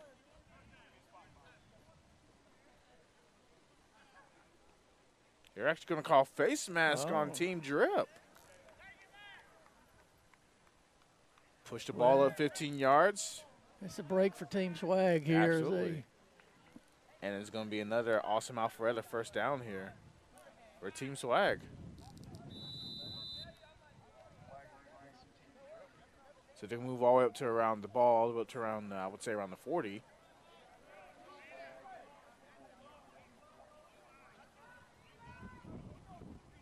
Pounds is in the gun. Pistol this time. Garcia behind him.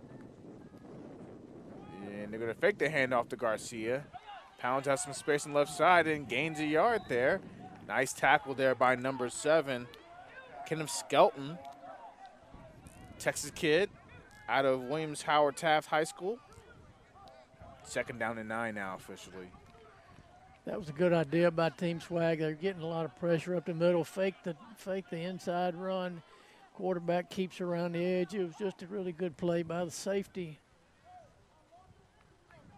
or corner or outside linebacker, whatever they're calling this player. He's listed as a receiver on the roster, but I've noticed there were a few kids that were playing both sides of the ball. So 2nd down and 9. Once again, that's Pounds in the pistol. A new back behind him. That's number 21, who's once again, update on him. This is actually Khalil Towns. And he's going to lose some yards there. Around 4 on the run. That's going to make it push him back around 4 yards, and that's going to be 3rd and 13 now for Team Swag. Hold on 1 second. We'll get the stream back up for you.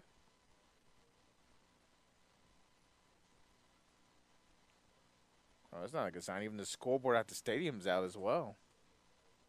You're not going to be able to see it here, but the scoreboard stadium's out, so. Yeah, we're going to have to take a pause here and give everybody a quick little update. My guess is power is out, so give us 1 second. We'll be right back.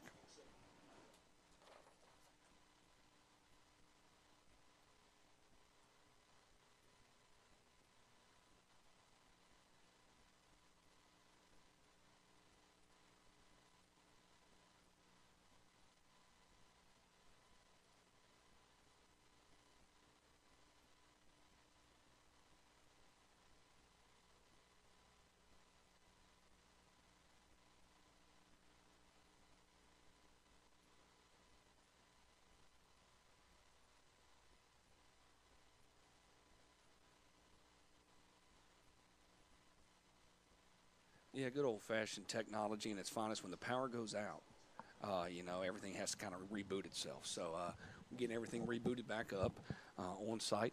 The good things about working off-site have always been those positives right now.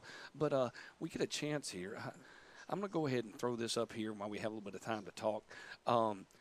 You had a chance, Butch. I know you were, and I was trying to talk your ear off at halftime, but you had a chance to listen to the parents and the players. What was your thoughts about these 2 interviews that you saw?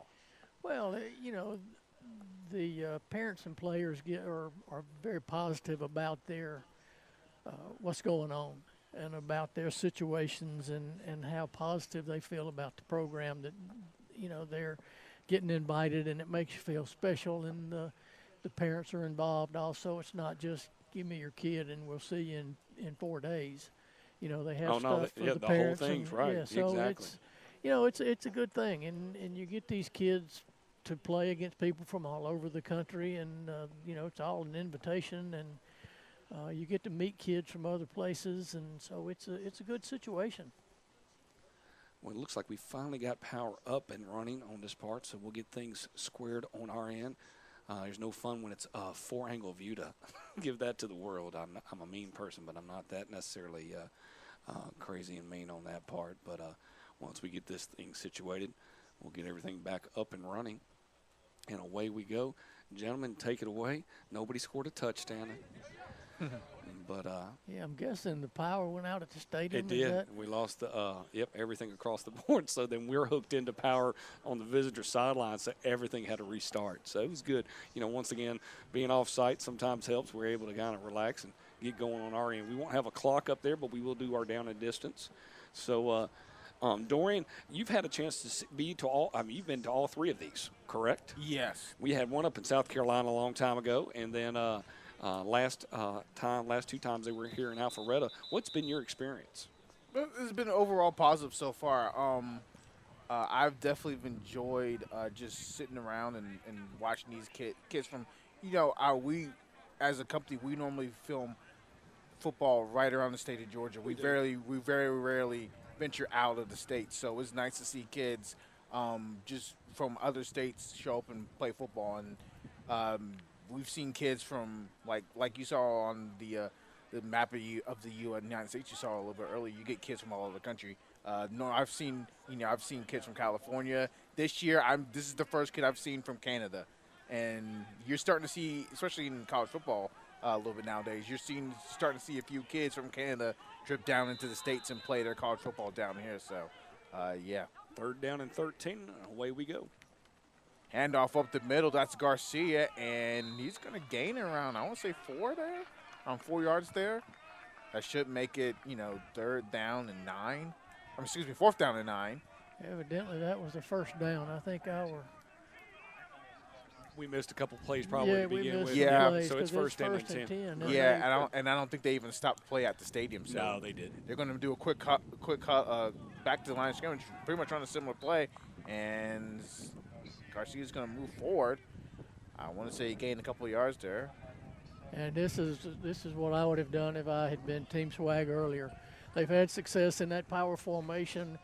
They have more players than the defense on that side because the defense is not adjusting very well, and you pick up positive yards, and so now you go back to try to spread them out. I'm not really understanding that, but we'll see what happens. Yeah, they just. You're going to play ground and pound here? Yeah, but I'm going to ground and pound with all my guys in there. I'm not going to spread them out. If you watch the defense, they're just running free. They come through the line of scrimmage, and not easy running an offense when you got linebackers standing in the almost taking the handoff. And good news, ladies and gentlemen, we do have power back here at the stadium. The scoreboard has popped right back up. We'll give you an update on time as soon as that scoreboard's back up and ready to go. So I want to say this is 3rd down now, 3rd and 8. Back in the guns, the quarterback drops back. Now he's going to scramble, and he's going to fall forward to around the 39, 40-yard line. Nice tackle there by number 18 from Team Drip. That is Brady Ellis, linebacker out of New York State. 4th down now for Team Swag. And looks like they're going to go for it here. Nope, actually, never mind. That's the punter back in, Kevin Shepard. Getting plenty of work in for today's game.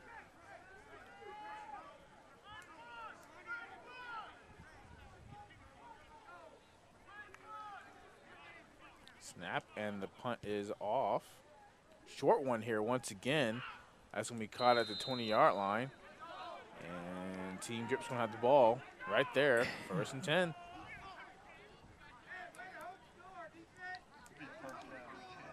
I think I would have gone for it. That was around a 15, 20-yard turnover? Yeah, especially knowing that you're only going to punt it 20 yards. Yeah. And, at the most 30. Your defense had played lights out. Your lone score was off of an offensive turnover, so I would have gone for it and played good defense if I didn't pick up the 1st down. Yeah, it's been a defensive battle all game, and more than likely your defense is not going to give up many yards. So, anyways, 1st down and 10 for Team Drip on the 20-yard line. This is Alexander Johnson back in at quarterback, and they're going to – whistles being blown. Any flag on the field? Yeah, illegal procedure on the offense. It's pushing back about 5 yards to the 15-yard line.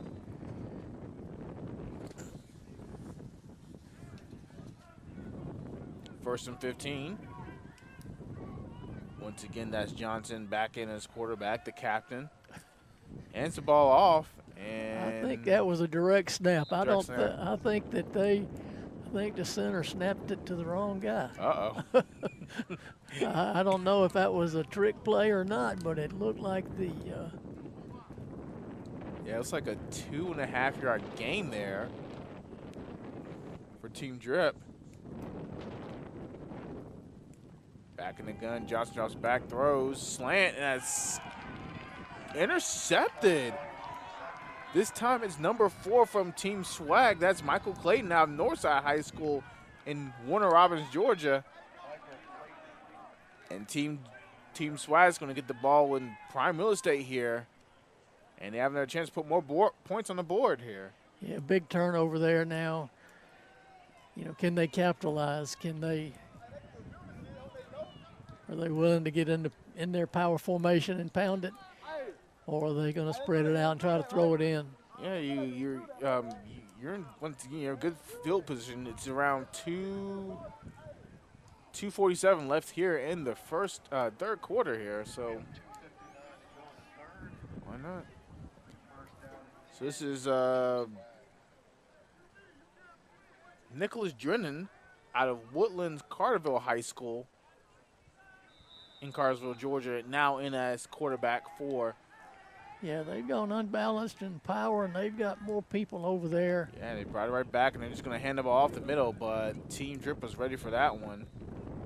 Looks like they're going to maybe lose a yard there on the carry.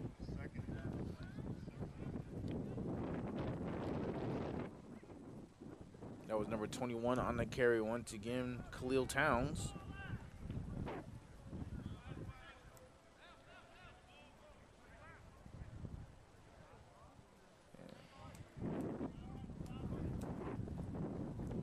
Clock's ticking down here.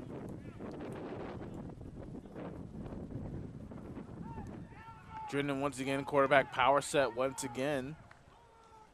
Drops back to pass. He's going to throw it deep on the left side of the field, and that's going to fall incomplete. I wonder if the wind caught that pass. Yeah, that ball hung up in the air a long time. And absolutely just died right around the 5-yard line. So it's 3rd down and 10 now for Team Swag.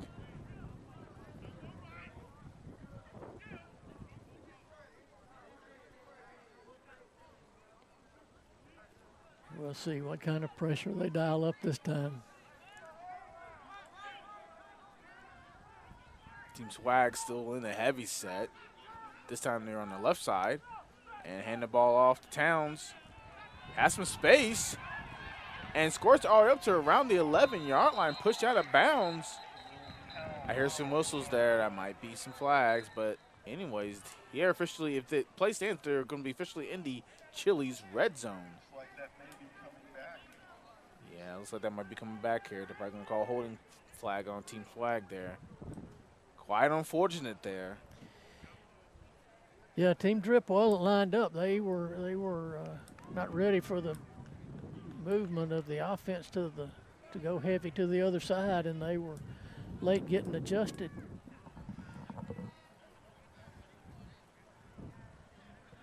And the flag is officially on Team Swag. It looks like it's only going to push him back 5 yards. But they're going to replay the 3rd down there, and they'll make it 3rd down and 15.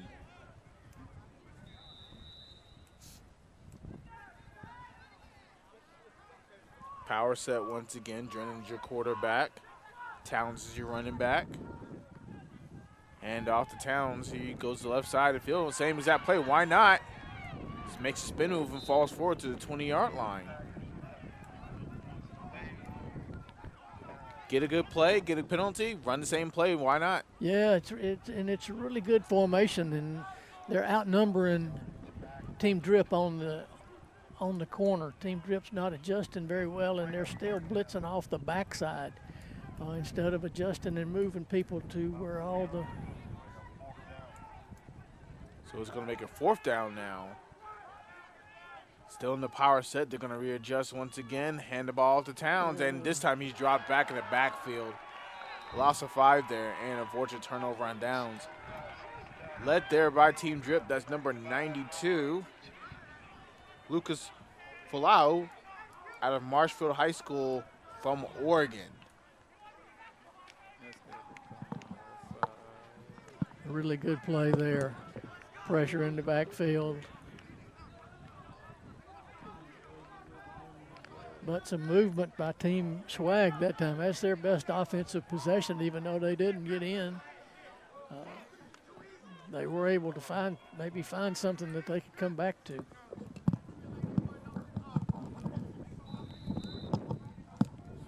First down 10 back for Team Drip.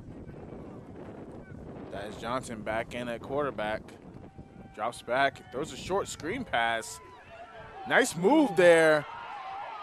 That's number 3 on the carry, run after the catch, and he's going to full 4 all the way down to the 37-yard line.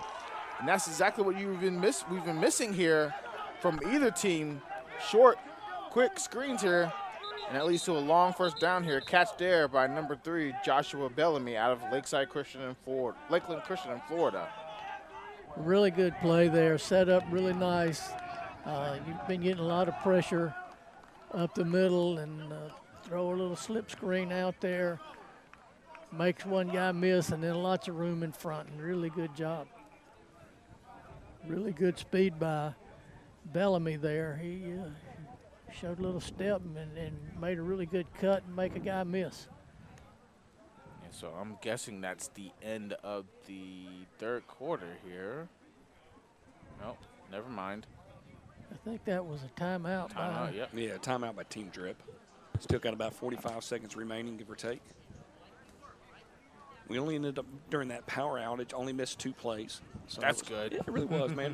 For everything to get up, it's a little NASCAR. How many things can we get plugged in? Nobody's going to answer their phones because they didn't want me to call them. So they just everybody put it down and left it at that. So it's always entertaining. Good balanced third quarter. Felt like some good adjustments were made at halftime for both teams because I feel like both teams have kind of pushed themselves back offensively a little bit more than what we saw in the first part of the game. Your thoughts, gentlemen? Yeah, well, I agree. Both teams have come out.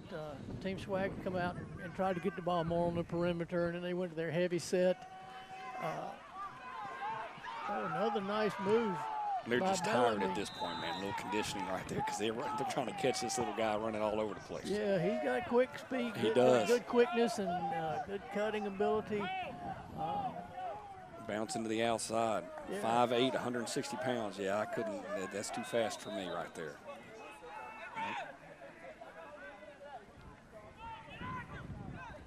Low snap for Snap, Johnson, and and he's going to be sacked all the way back to the 35-yard line. Going to be third down. And give or take about 12. It's a really windy game out there. And there goes a tent. Yeah, we've all been there. Gust of the winds right there. We all been there. We could have called that thing going down to the 50, the 20, the fourth quarter right now. Yeah, no. Heart just starts palpitating right there. End of the quarter. That's it, ladies and gentlemen. Everybody had that look like, oh, there goes the tent. All right.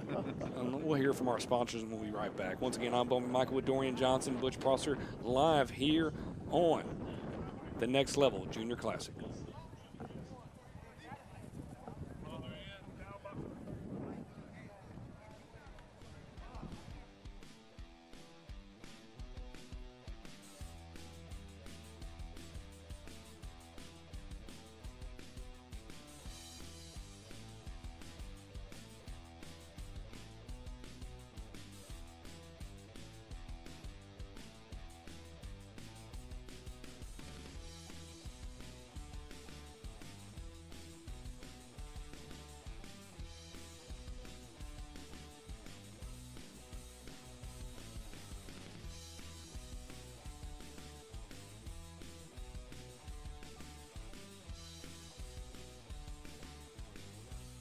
All right, ladies and gentlemen, and away we go. Back to the fourth quarter of action. 12 minutes on the clock, a tie ball game. Gentlemen, take it away. This was Alexander back in the gun, hands the ball to Bellamy Jr.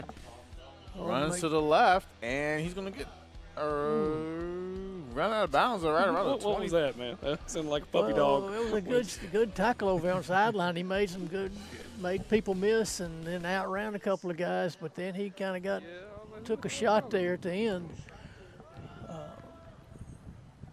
Hell no, I'm just filming.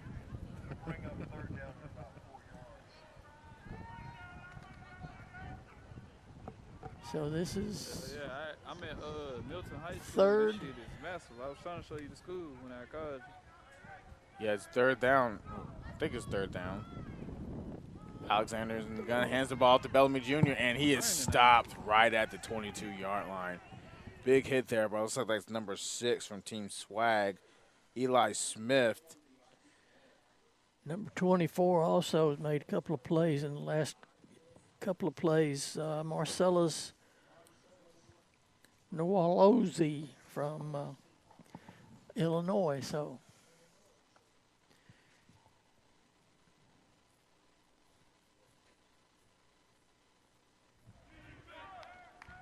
I would imagine that they're going wide again with Bellamy Jr.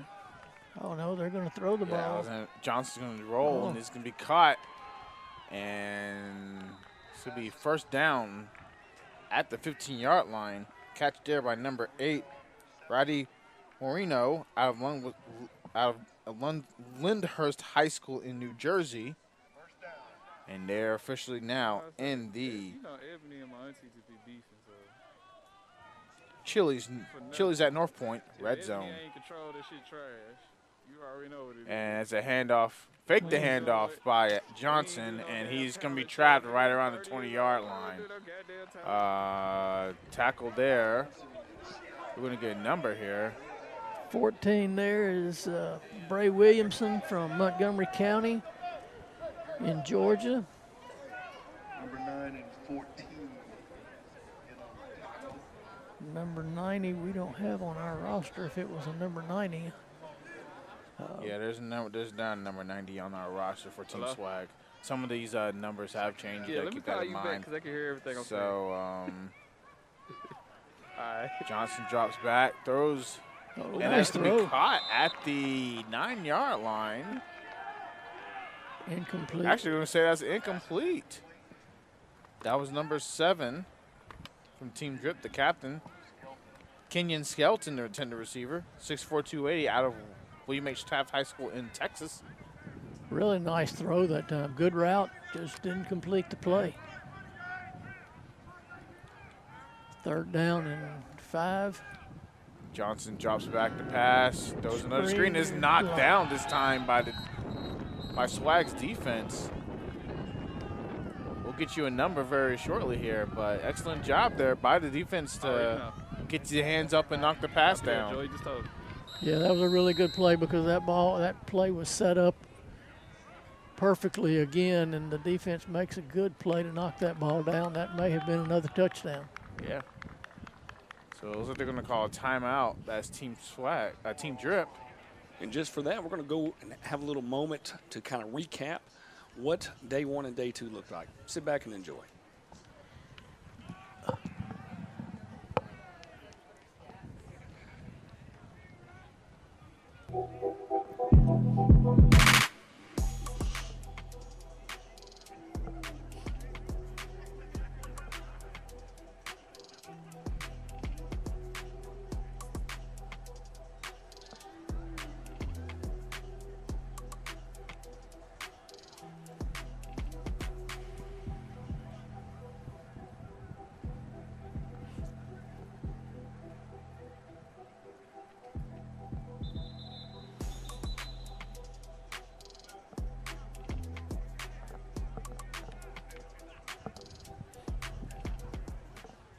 Back to action we go. Bringing in Butch and Dorian on the call. Gentlemen, I'm going to throw up third quarter stats right after this first play coming out of the timeouts. Fourth down here for Team Drip. Johnson drops back. Oh, Has a receiver open, and he's going to be pushed out of bounds right on the 3-yard line. Excellent pitch and catch there. This time that is for number 3. That is Joshua Bellamy Jr. once again on the reception. Yeah, ran a little wheel right there out of the backfield. Overloaded the zone, and he's open in the corner. Almost a touchdown. So now it's first and goal. Ball is on the 2-yard line. Johnson takes snap, and there's a penalty. There's going to be too many men. Illegal participation against Team Swag. They had 12 men on the field. Looks like a timeout. Actually, check that. That's a timeout there for Team Drip, I think. Oh, if Team Swag got a break. Yeah, they even did. though the penalty would only been a yard. They had They had 12 men on the field. As a matter of fact, the safety ran off the back of the end zone. And if you look up here, here's our stats for the game. This has just been a really big defensive battle here between both teams. Neither teams have crouched the century mark, has bypassed the century mark for total yards for the whole game. So, well, and the turnovers were key. Matter of fact, Team Drip got a pick 6, and Team Swag's points came off of an interception where they started first and goal from the 7-yard line. Mm-hmm. So it's been a big defensive battle, and you kind of think that the defenses are going to be ahead of the offenses in games like or in exhibitions like this, and it's kind of proven out, and the offenses are having a hard time generating anything. Yeah, and there's 9 minutes left here in the game. First and goal for Team Drip. They're on the 2-yard line. Let's see if they can punch it in here. Now they open up in a spread set. I don't see, it looks like they don't have a power game, a power heavy set like Team Swag. So let's see if they can punch the ball in here with the 3 receivers, 1 tight end, and 1 tailback here in the gun. Once again, first and goal for Team Drip. Johnson and Bellamy Jr. in the backfield. Motion, and Johnson's gonna try to run this in here, and I think he's gonna be short. And there's a penalty flag. I think they're gonna call this one on number 24 from Team Swag, but we'll check it relatively soon here.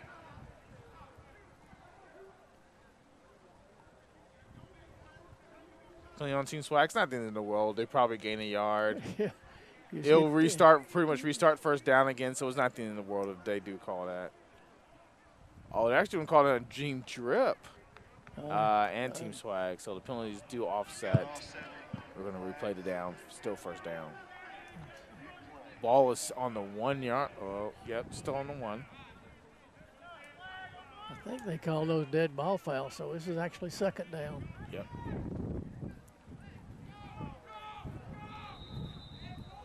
Should be now second down and goal. Ball's on the 1 yard line.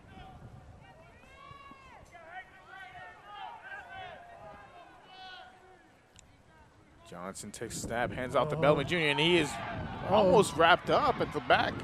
Oh, a big play, big defensive play. Yeah, huge defensive play there. They're going to drag him down all the way back to the 20-yard line. We'll see what they mark as for progress. But that's around, looks like it might be that. Yeah, they're going to push him back all the way to the 17-yard line. So that is a negative 15-yard run. Huge play there by this Swag defense there. Yeah, number 90, whoever he is, made a big play. Was the initial hit and really knocked him backwards and really stuffed that play. So it should be third and goal now. I'm looking for either the wheel route or the screen pass. Yeah, we'll see what they call here. Bellamy's moved now to the left side of Johnson. They're just going to hand the ball to Bellamy Jr. at the middle. Jukes by and gets up to around the 12-yard line. Gaining around 5 or 6 there. That's so good. Now we're fourth down and goal from the 12.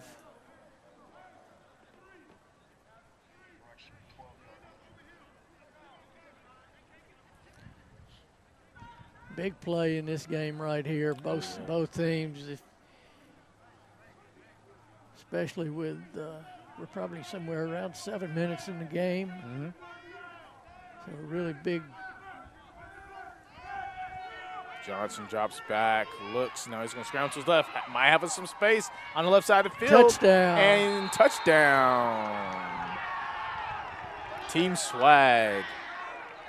11-yard run there by Alexander Johnson out of Pine Ridge High School in Florida. Oh, and they called hold. Oh, wow.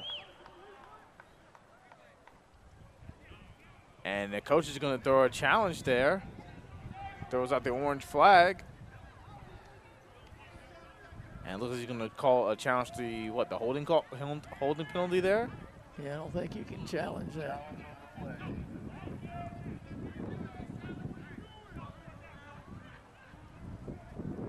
Yeah, I don't think we can officially do that. So he has no choice but to pick the flag up.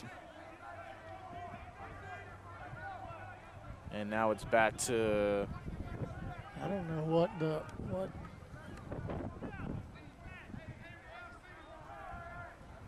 unless they called the hold down at the goal line on the wide receiver, which would back it up 10 yards, which puts it back to the original line of scrimmage or somewhere around the original line of scrimmage. So, yeah, they push it all the way back to the 17-yard line.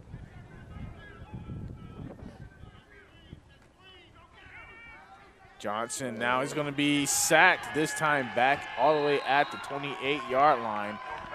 That is number 24 from Team Swag, Marcellus Nawalzi, and he's really started to show up here in this crucial fourth quarter here.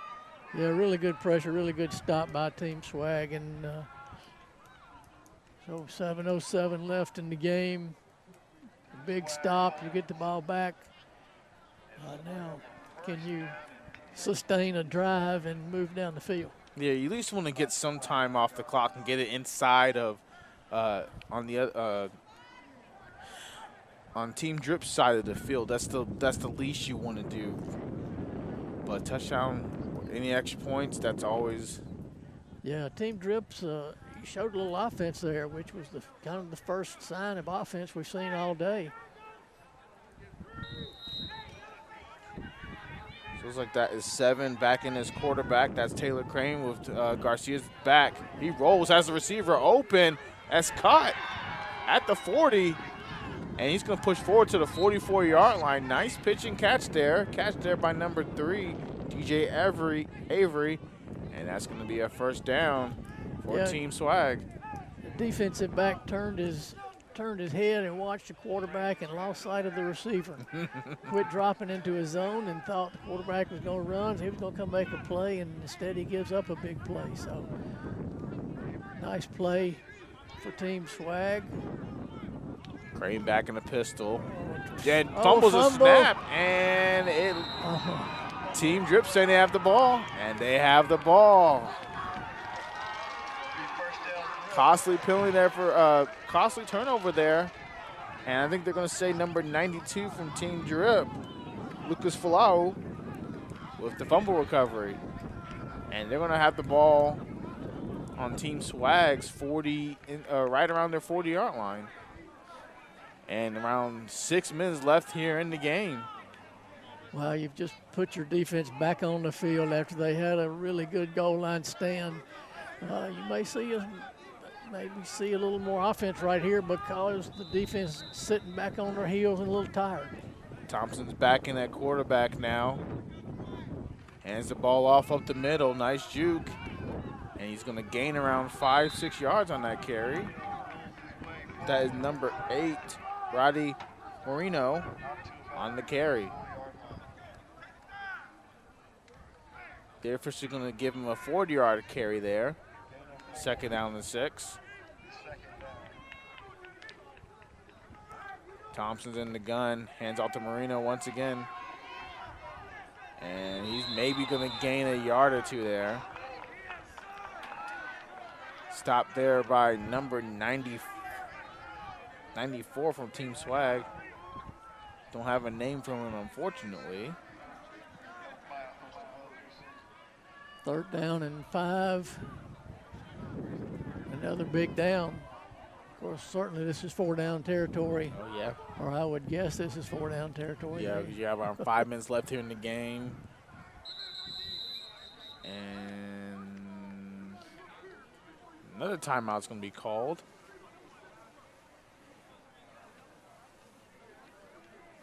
Don't know who called it, but somebody called the time. Yeah, my guess would be, yep, they're going to call it on Team Drip. I believe they have one more left here in the half. Yep. 5:02 left in the game. Actually, they don't have any timeouts left here. 5:02 left here in the It actually was on Team Swag. Team Drip will get one more put up. Right now it's 2 total timeouts remaining for Team Swag. Team Drip has 1. Here in roughly about 5 minutes to go in the tied ball game here live from Milton High School. I'm Bo McMichael with Butch Prosser and Dorian Johnson bringing you the Next Level Junior Classic. Been a good, solid second half. First half, it felt like we were trying to get a car started. and once the car got started at halftime, it was a fun third quarter. And it's been a fun fourth quarter so far. A little back and forth. Once again, the key word is turnovers. And that has really kind of shown that here today. Ball security, center and quarterback exchange. But been a great 4 days here at Milton High School for the Next Level Junior Classic. Gentlemen, take us home. All right, so Thompson's in the gun. Drops back to pass. Has a receiver in the slots, and that's going to be intercepted. All the way up. They're going to move the ball up to 40. Still up. And he's going to be pushed out around the 46-yard line. And another Collins costly penalty there. And it's going to be first down and 10 for Team Swag here. They're going to have the ball back on their own, I want to say 46-yard line. That was number 3 on the interception, DJ Avery. Had the big catch early in the previous drive and comes up with the big interception here to stop Team Drip's drive.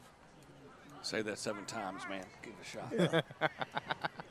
And once again, you know, you're trying to Push that install ball a great passing game, and you know, something wasn't right because the receiver was wrong, made a wrong cut, or the quarterback read it wrong or something, but safety makes a good break on the ball and makes a good return, so it helps Team Swag, gives them a little momentum and a little field position. And we're seeing we're having trouble getting people on the field. Pounds is back in that quarterback. He moved. We got motion, illegal procedure. That left tackle. Everything was, he was in his stance too long. Everybody started panicking. From a lineman's perspective, that's just like, hey man, I'm just a little eager right now. Somebody starts barking at me, I'm gonna jump. There's no doubt. Pushing back 5 back to the 41-yard line. Second down and 15.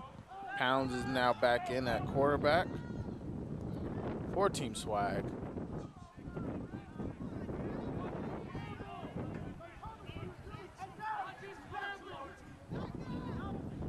Making an adjustment here on the line of scrimmage. Towns pulls the zone read. Has a little bit of space. Nice juke move there, and he fumbles the ball. Oh, goodness gracious. And it's going to be given right back to Team Drip. I forgot where he was playing there for a second. And that ball was recovered by our man who's been all over the field, Jersey Brocker. Yep. That's a great name, by the way. Let's just let's just understand that if that's not a football name, I don't know what is on that part. That is a great name. Not that anybody else has great names. You know, Terry's got a great name. I like that. But Jersey Brocker, that's a good name. He was born to play football. Yeah, I thought you were going to tell me where he was born. I was like, you did your research, man. Hats off to you, buddy. Well, he's from Wisconsin, so he's probably thinking this is the. But even spell it with a Z, buddy. Yeah, I mean, it went Jersey with the Z. Mom and Dad, hats off. Great name on that part. 6 foot, 180, been all over the place. Yeah. He's in there running for the MVP for Team Drip. So if he continues to playing at this high level, he'll definitely win the game ball from us. Yeah, then we have a dead ball personal foul, which hurts, but I think they're wanting this game to go into overtime.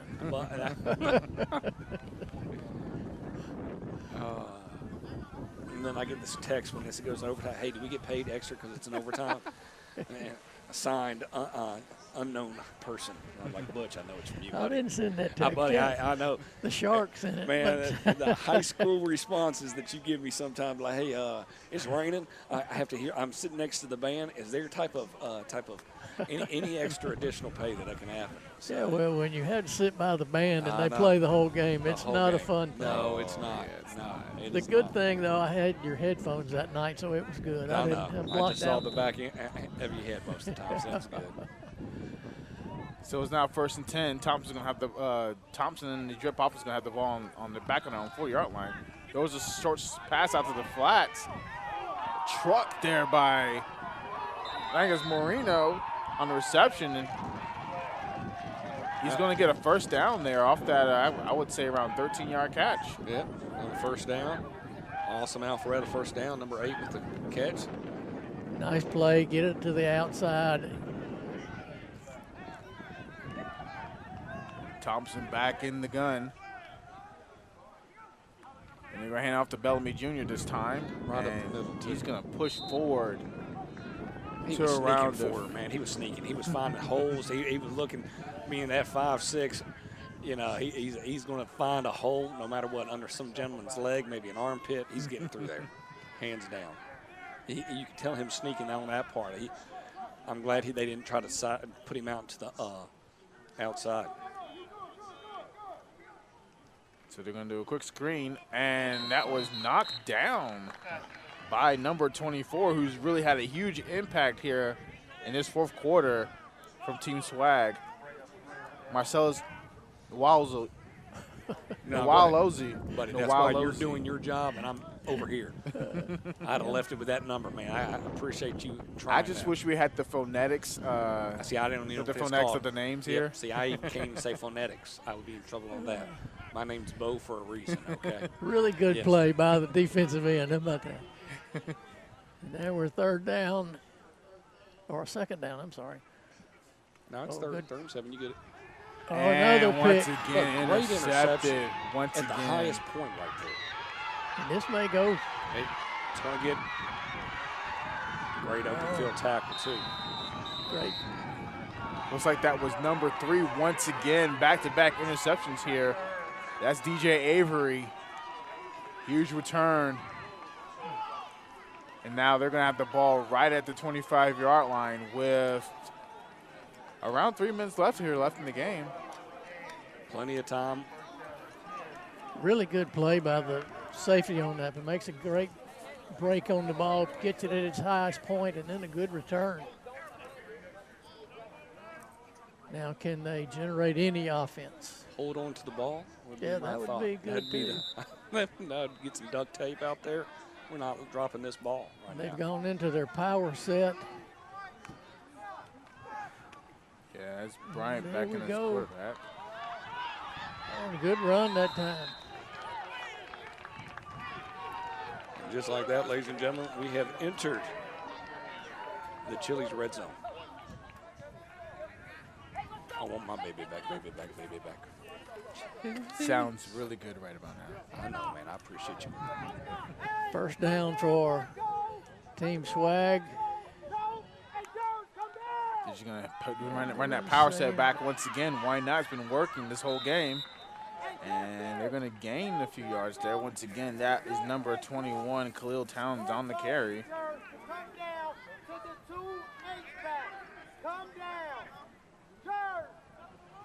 So now it's 2nd down, and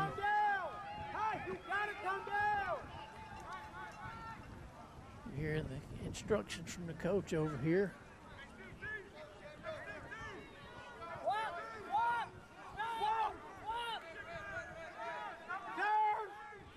Garcia is back in at running back this time. Directly behind the quarterback, Mason Bryant. And they're going to hand to Garcia this time. Jukes squirts forward to around the 5-yard line. 1st down. It's going to be 1st and goal now for Team Swag. And a really good job that time by Team Swag. They've been going to the power side, to the strong side. They came back and ran weak side that time and kind of caught the team drip unsuspecting.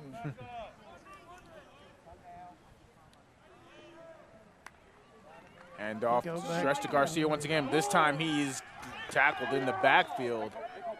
Almost tackled by number 92, Lucas Flau. Misses the tackle, but the rest of his team cleans up for him there. Loss of around, I would say around 3 there. They're going to spot it, move it up to the 10. 2nd and goal.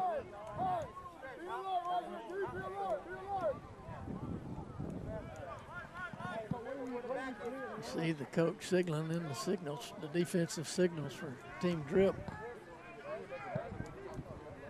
And we're going to stick to the power set, stick to what's been working. Handoff once again. This may go. And that's going to be a touchdown. And we're going to probably have a hold. Oh. Yeah, I want to say that was number 21 on the carry once again, Khalil Towns, but we think that one's coming back, and it definitely is. We're going to call holding on the offense. Push the ball back to the 20. Why not? Wow. Quite unfortunate there. Yeah, really good play. They seal the edge. When Team Drip's having a hard time adjusting when Team Swag moves strength from one side to the other. And so they don't adjust, and you get outnumbered, and gave up a big play, and you got bailed out by a penalty. So. Yeah. Sometimes it's better to be lucky than good. Yeah, you're right. So that's going to push him all the way back to the 20-yard line. So second down on the long goal. Fake the handoff. Bootleg to the right, throws deep in the corner and out of bounds, and it falls incomplete. Really good coverage there by Team Drip. They had that play sniffed out. Good pressure, didn't let the quarterback get outside. Kept him up in the pocket, made him have to make a play. So that's now going to make it third down and goal.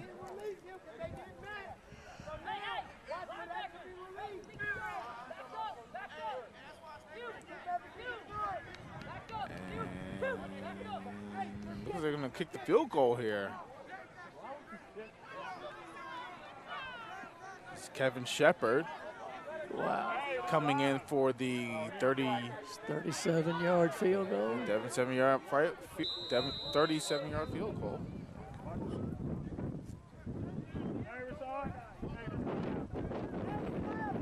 I would think, just watching him kick extra points, that this may be out of his range. Yeah, and then the wind hasn't helped at all either, so.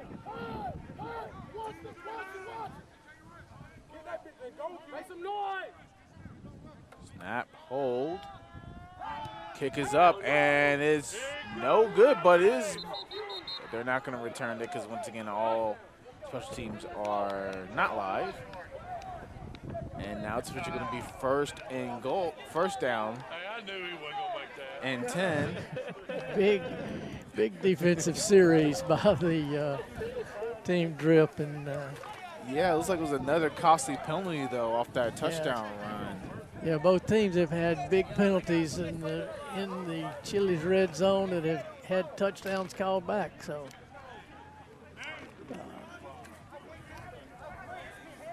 Now Alexander Johnson and this Team Drip offense is back on the field. We'll get a time check relatively soon. Unfortunately.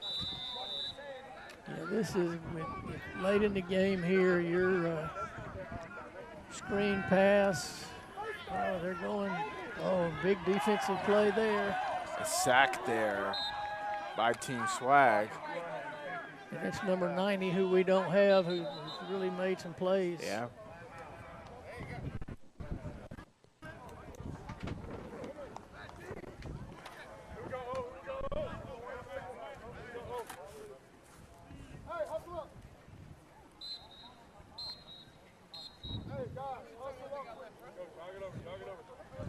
So we'll get a time check relatively soon. For the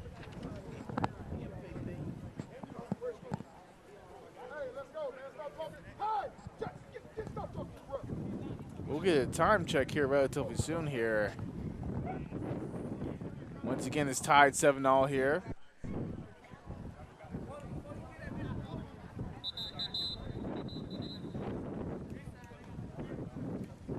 And once again, if this game does go into overtime, there'll be college-based rules, 47 seconds remaining, 48 seconds remaining in the fourth quarter of play. And the sun is going down a little bit. The wind's picking up. It's good times.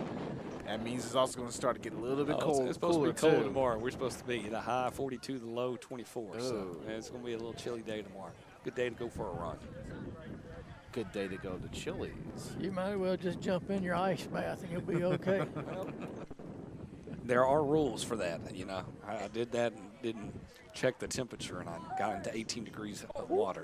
Yeah, it's your fault. It was. It was definitely my fault. I did a lot of breathing very quickly. All right, back to the action we go. All right, so it looks like we have an empty set here for Team Drip. Johnson drops back. Now he's just going to scramble. Has plenty of space on the left side of the field. Runs right out of bounds, right around the, I would say, 22-yard line. So he gets back the yardage that he was sacked. Makes it 3rd and 9.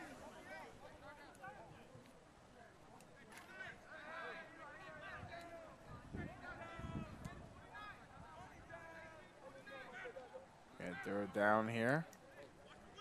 I would come back with the screen pass here. He had good success with it. Bellamy Jr. up the middle. We'll check and see. Johnson takes a snap, hands the ball to Bellamy Jr. just right up the middle. He has some space. He's at the 40. 1st down. Dropped down at the 46-yard line. A big 1st down run there. And they're going to run up to the line of scrimmage as quick as they possibly can. They still have 2 timeouts remaining. No, they don't. Drip's out. My bad. Sorry.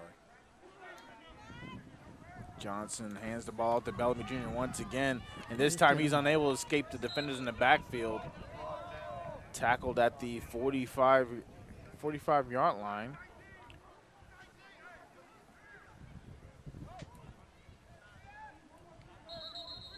And another timeout. Let's see what they call it on. Timeout. 5 seconds left here, or is that 0.5 seconds left here in the game? No, it'd be 5 seconds, Caleb. Not 0.5.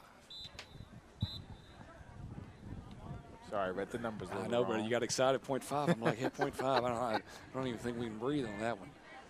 Well, I don't think that we will have the same conclusion that happened yesterday in the Cleveland Bears game. I don't think that we have a Justin Fields that can throw it 55 yards into the end zone. But we may have a tip pass. That's kind of been and almost almost don't even want to do it. You want to turn around and say, okay, hey, let's play for overtime. Yeah, we'll play overtime and see what we can do. Right. I love when the drone comes in and I'm thinking there's a gigantic bee, and I'm grabbing the camera, looking at things. So back to action we go. Once again, this is probably going to be the final play here in the game, at least in regulation. Yeah, this may be just a handoff up the middle again or screen pass. And he's going to run it with Johnson out the middle. He looked like he has some space, but the D-line quickly closed that up. And that's going to be the end of regulation here. Scores tied here, 7-all. Team Swag 7, Team Drip 7. And we'll let them go through this. You know, we hadn't had much of a chance to really take a moment and acknowledge a couple of these head coaches, and wanted to really kind of join in and give some acknowledgement while we're getting ready for overtime, and have a chance to acknowledge the head coach and what they've done and what got them here. First one's up, Coach Weaver. Once again, that's not gigantic bees. Nobody get concerned. Goodness gracious.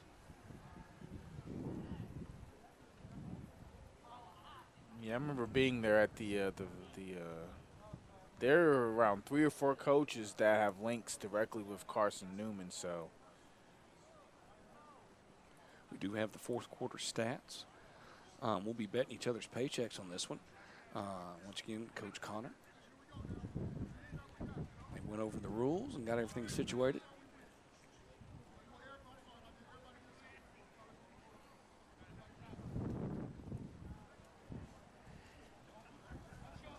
This puts our poor little kicker into a.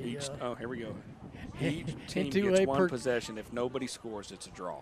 Oh, okay. So they were like, it's been real and it's been fun, but we're not doing this all night, okay?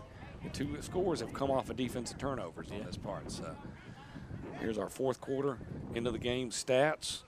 4 turnovers on both sides. 138 total offense for Team Drip.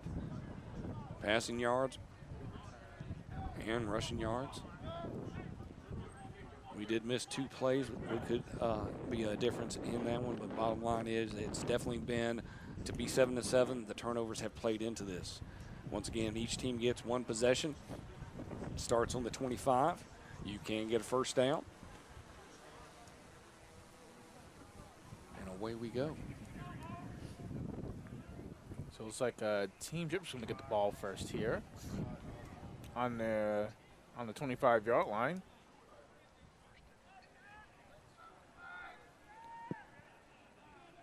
Johnson and Bellamy Jr. in the backfield. Well, actually, check that. That's actually number 8, Moreno, back in that running back. They've actually just put Bellamy Jr. out as the wing back.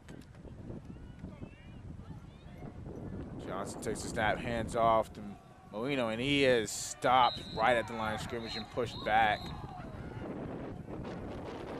Nice play by the D tackle there. That's number 59. Well, excuse me, 59. Kyle Locke out of Missouri. It's a loss of 1. I'm not sure why you have your Bellamy Jr. in here at 160 as the it's the wingback. As a wingback come in and block. Now they run the wheel here. And there that is just almost completed there. Both of y'all special effects were wonderful. Just overthrown. Hey, we're excited to see some offense, man. Exactly. He was there, buddy, right there on the and he didn't get sacked. It was great. Yeah, it was great. 3rd down. That pass was intended for number 13, Trenton Jarvis, out of Oak Ridge High School in Tennessee. Got a few kids from that state in this game. 3rd down now. 3rd and 11. Johnson, quick pass out. He has a little bit of space there, and he's going to be tackled right at the 25-yard line. Yeah, that's number 2, Robert Collins Jr. on the tackle. Another player out of Missouri. He's out of Staley High School. And it's not going to be 4th down now for Team Drip. And it looks like they're going to go for it here.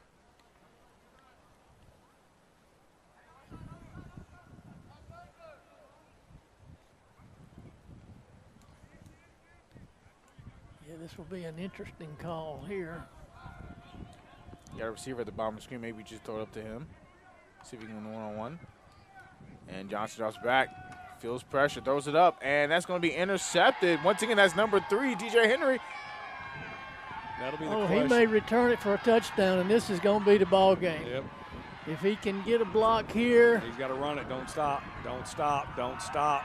And he's in for the touchdown, and that's our game, ladies and gentlemen. What a way to end it. Wow. What a way to end. What a play there by number 3, DJ Avery, out of Chattahoochee High School. He wins this game here. So if you're going to go ahead and name some players of the game right now, talk a little bit about Team Drip before we get into Team Swag. Team Drip, go ahead, talk to me about some players that really stepped out in your mind. They're going to be wrapping this game up, but we're also going to be listening to the coaches talk, and they'll get themselves set up. But we get a chance to kind of have some final comments. What's your thoughts there, Butch? Well, for Team Drip, offensively, Joshua Bellamy Jr. really stood out. He had some big runs, had a big catch, had a touchdown called back. He pretty much was their offense. And then defensively for them, our boy Jersey Brocker was all over the field. Who else would it be? Yeah, I mean, he was everywhere. And he really made, he had 1 interception, had 2 pass breakups, which could have been interceptions, had a fumble recovery. So it was, that was a pretty easy choice. What about Team Swag there, Dorian? All right, for Team Swag, I would say offensively, Khalil Towns. He had a couple of big games, a couple of big runs, more specifically the 7-yard touchdown. and had a 10-yard touchdown until that was called back. So we would say he will be Team Swag's offensive player of the game. Defensively, you definitely have to give it to DJ Avery. He did have a big catch on offense, but he had 3 picks in the fourth quarter, especially the one that ended the game, the long pick 6 for a touchdown. So he's an easy pick on the defensive side of the field. Butch, any arguments on that? Oh, no, not at all. Avery was really showed out in the fourth quarter. You know, he had three picks that were in the Chili's red zone. So it wasn't like it. He picked them at midfield. No, he was touchdown saving. Yeah, definitely so. Well, ladies and gentlemen, glad to have y'all with us here. So much fun, across the board over the past 4 weeks or the 4 days that this took place. So glad to be a part of this next level Junior Classic. A reminder, come Christmas, after Christmas, the 27th, 28th, 29th, they do this all again with freshmen and sophomores, right back at the same location. Should be a lot of fun. Looking forward to that across. I'm going to hand it back over to on site at Milton, get a little breakdown, see how things kind of go through, and get the coaches to be able to make some comments and responses. Once again, thank you so much, Dorian Johnson and Butch Prosser, Maya Barrett, and the whole crew on site at Milton High School. I'm Bo McMichael. Back to Milton High School.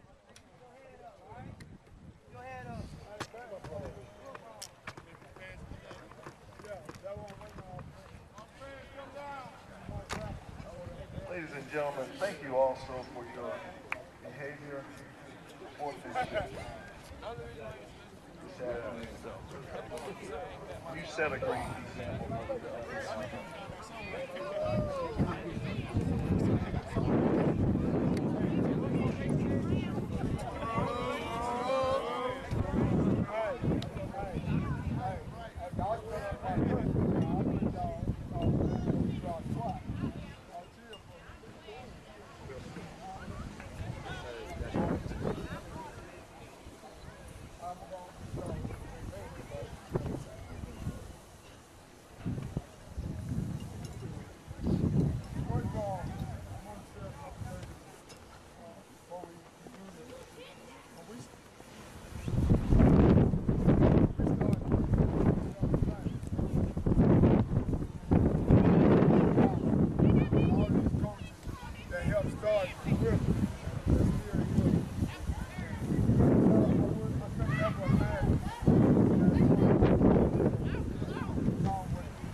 Ladies and gentlemen, just like anything else happens in this world,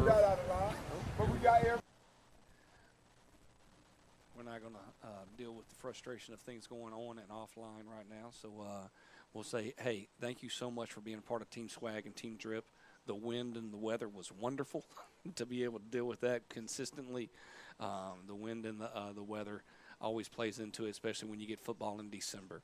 I'm Bo McMichael here on the Next Level Junior Classic. We'll be back right after the end of the holidays And on the 29th, we'll be back at Milton. Sit back and enjoy that, bringing that to you as well. Take care of yourself out in this crazy world. Be safe. We on next. Keep your eyes on us. The only level we obtain is above the rest. Remarkable, timeless, definition classic. Expectations you set, we blow right past it. Reps on a daily, practice creates progress out with the next blocker. Make it look flawless, strong and resilient. Practicing it, passion, the definition of next level classic.